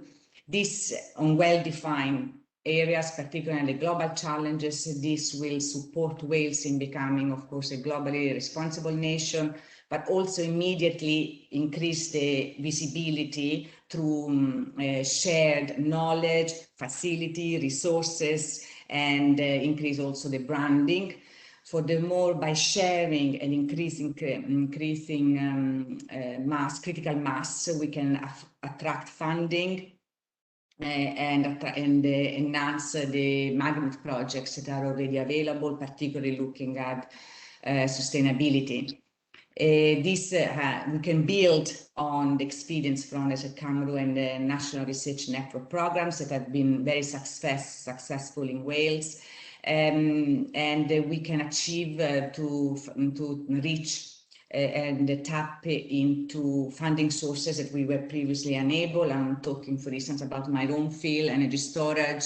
Still in Wales, there has not been a possibility to tap into the quite large funding given by the Faraday Institution, for instance. So by clustering together, closer collaboration, critical mass, we can build a much stronger international profile. Of course, this also taps in fostering international partnerships. There is a need to put Wales at the heart of the global research and innovation. The benefits of this are well known. We need to foster global collaboration within academia, industry. Of course, each university, it's a bottom-up approach somehow. There are a plethora of different collaborations, but we need to somehow to cluster them together to increase the richness. And of course, this has also benefited towards the global industry. So one good way to achieve that, in my opinion, is to make sure that the international connections are embedded in the structure of the funding system, so that there is a dedicated funding stream to establish collaborations. Particularly, for instance, there are various schemes in the UK, including the Royal Society Visiting Fellowship. So we could create a dedicated Welsh talent program, visiting program, where we can fill gaps of expertise, where we feel that there is the need, and also grow multilateral funding mechanisms with key partners. Some of these are already identified by the Welsh government, so that we can grow partnerships and exchange. Through all this, we can also, of course, increase and harness international student mobility. The situation has created new ways of working and new opportunities. The student mobility, we all know, is key to economic growth, both inward and outward. Very interesting also, the international education opens the way to reciprocity in different sectors, so it opens the way also to reciprocity in education, but also in research and in industry. So we can make use of the physical, blended and online mobility that now the higher education institutions are perfectly able. And again, the network and create joint programs within the various institutions in Wales, so that the incoming international students can benefit of best practice from the whole of Wales. Of course, we need to harness both inward and outward. For the Welsh students, of course, at this we can increase the international awareness and competence, but also we can increase the talent within Wales and create a pipeline of skilled workforce within Wales with the benefits that that provides. And therefore, the key message here is basically collaboration, increased networking, also formalized networking between Welsh institutions, industry, and the government. And this is me. Thank you very much, Serena. That was excellent and some very clear messaging there about collaboration and networking. So thank you for that. So we've had some great insights into this wide-ranging topic. So I think we want to move on to our Q&A session here. I will have a look and see if there's anything in the chat line. Any questions coming through? I can't see any. Can anyone else see any questions coming through? Not at the moment, Virginia. So if people do want to submit them, I'd suggest if any of the panel want to add anything or ask any questions, then that would be great while we wait for any other questions to come forward.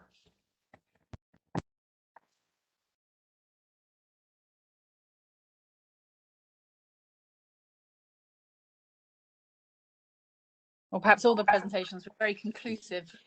Yeah. Could I add, please? Yes, please do. Yeah, I think something that's, in my experience, is underestimated is the value of the distinctive approach to social justice in Wales. And our experience at Ymgyrch Cymru has been that we actually find a lot of organisations internationally relate much more closely to us than they do to many organisations, for example, in London, the National Museums in London. First of all, because of the fact that we've got Welsh language as well as English language. Dual language is actually the most common experience internationally, and the UK's monolingualism is in many ways an exception rather than the rule. And therefore, we find that there is more interest in the work that we do across Welsh and English because of this. Secondly, the UK government's model of cultural diplomacy is a very neoliberal and one-way approach. It is not based on particularly on taking account of the cultural distinctiveness of Wales, or come to that probably Scotland and Northern Ireland, and it's a model which tends to focus very, very much on presentation of high-value collections. Now, I wouldn't say that we wouldn't do that kind of exhibition. We clearly do.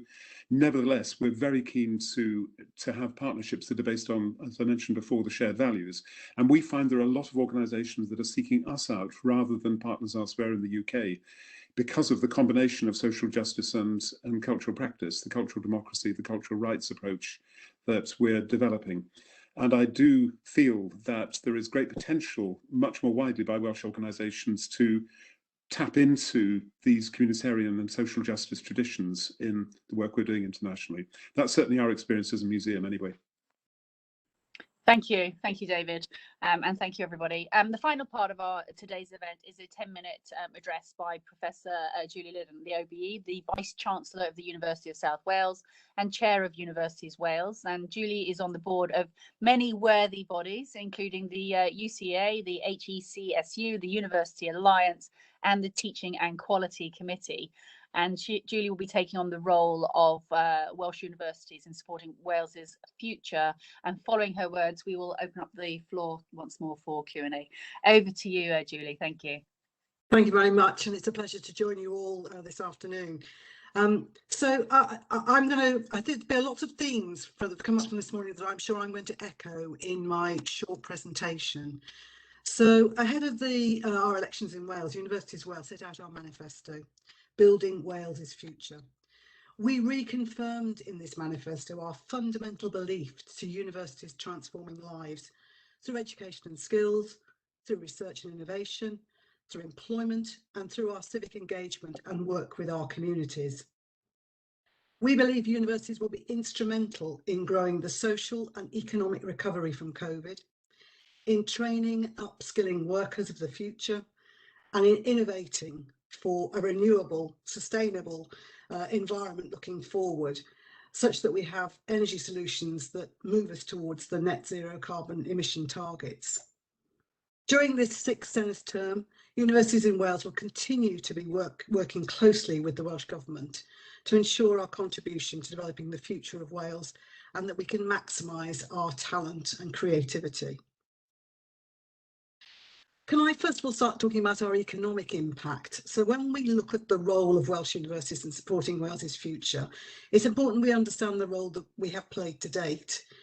So a 2018 study on the economic impact of higher education in Wales found that Welsh universities generate a knock-on impact of over £5 billion for the economy and support almost 50,000 jobs. International partnerships bring global excellence to our universities and to our research networks, drawing in vital income and investment into Wales. And at the same time, localised partnerships with small to medium-sized businesses bring research and innovation to the front line, developing new products and services, and of course, strengthening and enabling those businesses to grow. Wales's universities outperform the European average for collaborating with SMEs, which is notable and perhaps not surprising, given the higher proportion of small businesses in the Welsh economy compared to the UK as a whole. Here, SMEs account for 62.4% of employment in Wales. Our universities are able to deliver benefits directly to communities, whilst also acting as conduits for other organisations and businesses, which might have smaller administrative capacities. And of course, this enables us to play a vital role in accessing regional investment opportunities. Our work generating graduate startups feeds into the regional economies and supports employment objectives.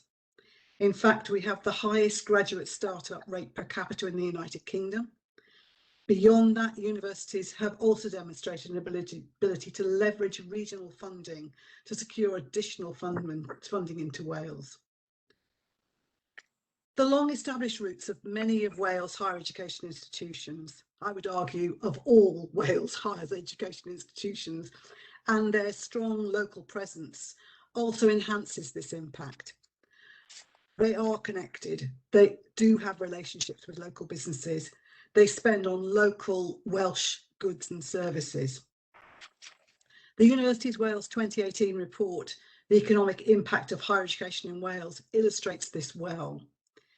Of the 2.67 billion of Welsh gross value added GVA generated by universities and their students, 561 million of that was in local authority areas that does not have a university presence. This demonstrates very clearly our reach, and the reach of universities in Wales goes beyond the locality of its physical presence. I want to move on to talk a little bit about us in the world, Wales in the world and universities in the world. So universities operate in international as well as a local environment. The world, as we know, is changing at a considerable pace. The pandemic, coupled with our withdrawal from the EU, is challenging identities and redefining our relationships internationally. The global forces that already posed risks and opportunities for Wales are now accelerated by the pandemic. Greater connectivity is changing the ways that countries are able to work together, and accordingly, their expectations about international engagement and partnerships. Against this backdrop, it is vital that Wales emerges from the pandemic with a confident, dynamic, and outward-looking agenda. Partnerships built by universities through transnational education, research, and commercial activity have also served to establish Wales's international reputation. Through our alumni network, cultural sporting events, universities are increasing Wales's international reach and expanding its soft power. With these ambitions in mind, Welsh universities joined forces with the Welsh Government, the British Council Wales, and the Higher Education and Funding Council for Wales to establish Global Wales some 3 years ago, to grow our economy, to support collaborative research and innovation, and to promote international student mobility. The Global Wales programme has gone from strength to strength since its very early days in 2015, building partnerships and networks across the world. This programme was bolstered by the recent announcement and funding by the Welsh Government of the International Learning Exchange, which will facilitate inward and outward mobility for students and, importantly, for academic and research staff. Along with the welcome confirmation of the UK's association to Horizon Europe, Wales is in a strong position to sustain and build further upon our international collaborations on research and innovation. The next theme of my opening remarks reflect actually comments I've been hearing during the morning about collaboration. So as well as the international collaborations, as Graham Reid noted earlier today, there are real opportunities to build upon the diversity of our institutions in Wales, to increase the number of collaborations between Welsh universities, and to use those collaborations to secure additional investment to Wales. This is particularly important given the still shifting funding landscape. It's why we have collectively worked together as universities to form the Wales Innovation Network, to help facilitate these collaborations, to promote Welsh research and innovation to funders across the United Kingdom and wider. It's early days on this development, and we'll have more to say on this very soon. Brilliant. The next thing I wanted to touch on is something that's very close to the heart of many of my colleagues, myself included, which is the challenge of climate change and the net zero targets. Part of the work of the Wales Innovation Network includes finding opportunities to promote and capitalise on our strengths in Wales. A key strength in research and innovation focused around energy capture and storage, and you heard a little bit about that earlier, as well as other areas that support ambitions around net zero. The new Welsh Government included in their manifesto a clear commitment to supporting innovation in new renewable energy technologies. Welsh universities are hubs of expertise in this field, with unique access to land and seascapes, as well as world-leading academics. In the coming years, there is a key role for universities to play, working with the Welsh Government and others to build a greener, more sustainable Wales. Finally, in terms of my opening remarks, I'd just like to pick up the question of people and skills. So our path towards a greener, more sustainable, more equal Wales is also a good example of the interplay between the different roles our universities play in Wales. For example, we know that as sectors such as construction and manufacturing change and evolve to reflect the expectations of a greener world, so too will the skills and talent they need change. Coupled with a demographic upturn, Wales will need to support more people of all ages and backgrounds to access higher education, to get those higher level skills they need to be trained and to be retrained, particularly given the pace of technological change, which is expected to accelerate. The technical skills that people currently have in the workforce will need updating. Universities have already committed to expanding the breadth and reach of our skills offerings, including part-time and lifelong learning, with substantial increases in the number of those studying part-time and at postgraduate level in Wales. But there is more that we can do, working collaboratively with governments and other stakeholders to deliver this for Wales. Degree apprenticeships have provided a new pathway into lifelong learning that might not have been there for many. It is a scheme which benefits both learners and employers, and is something which we can provide ammunition in our skills arsenal as we prepare for a more dynamic future. So my concluding remarks are about the role we can play. So Welsh University's role in supporting Wales's future cannot be understated. We contribute to the economy, both nationally and locally. We're delivering the skills needed for the future workforce in new and flexible ways. We're building international partnerships and undertaking world-leading research.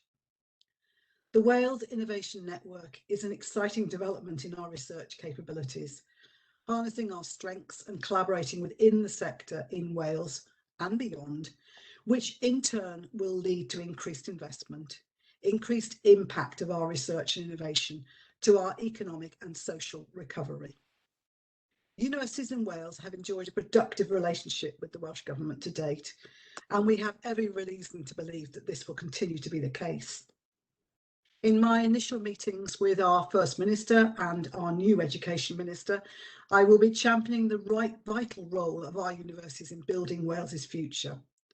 I'll be stressing the vital importance of research and pressing importance of fully implementing the Reid Review when it comes to investment. We will continue to develop and hone our research and innovation expertise, to develop centres of excellence and to building Wales' future together. Thank you very much. That was excellent, Julie. Thank you so much. And we've got a question here from Bill Lee. Can we make use of the fact that so many people from Wales are spread around the world and using our international links? And he's found outstanding collaborators in the US and Australia with Welsh Ancestry and Orange. So what's your take on that, Julie? Oh, absolutely, completely agree with you, Bill. If I'm honest, I think it's patchy how well we use that diaspora and how well we're connected. That's a bit surprising when you think the very nature of us as Welsh people, we tend to be very interested in where people have come from, which street they were born in. So I think we've got more that we can do in that area. And again, I think that's an area for us to collaborate. So our industries, our employment sectors, our government, us as universities, why not share those connections and to make sure that we can benefit fully from them? I completely agree with you. Thank you, Julie. Excellent answer. Are there any more questions? A couple of minutes. Julie, I don't know whether you heard Dylan at the start was talking about entrepreneurs and actually working with universities, and I was just wondering whether you had could sort of put some colour on that, please. Sadly, I was afraid I was on another conference, but Okay. I can Popular lady. as one of my own, I can imagine some of the provocations that Dylan gave in his session. So you know, I'm a person that's never been self-employed. And I am blown away when I meet the talent of graduates across Wales who have gone on to set up their own businesses, and of both their vision, their energy, their determination, but also the things that they need. So the things they need are, unsurprisingly, good connections, going back to the point Bill's just made. They need to have investment and support. And actually, we need to make sure that they both have the wherewithal, so the talent in their workforces, the access to funding, the networks that actually they can grow beyond their startup periods. We have a fantastic track record of those graduate startups still being in existence 3 years later. Many of them are done in collaboration, so they're often not a single person entity, but I recognise they play a hugely important role, and they are our future. There's no doubt about that in my mind. Brilliant. Are there any other questions coming through? I don't think so.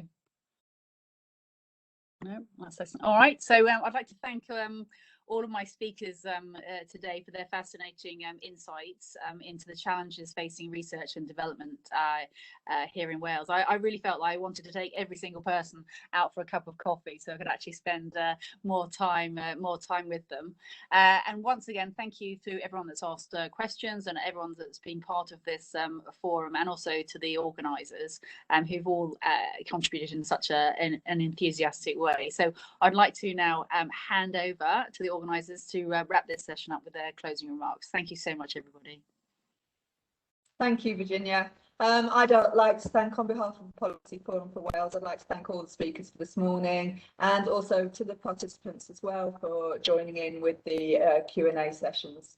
I'd also like to thank both our chairs, particularly Virginia. Thank you ever so much for this second session. Really appreciate it. Copies of the slides along with the recording of the sessions will be distributed. That's subject to permission from the speakers. Otherwise, I'd now like to say thanks again and hope you enjoy the rest of your days. Thank you.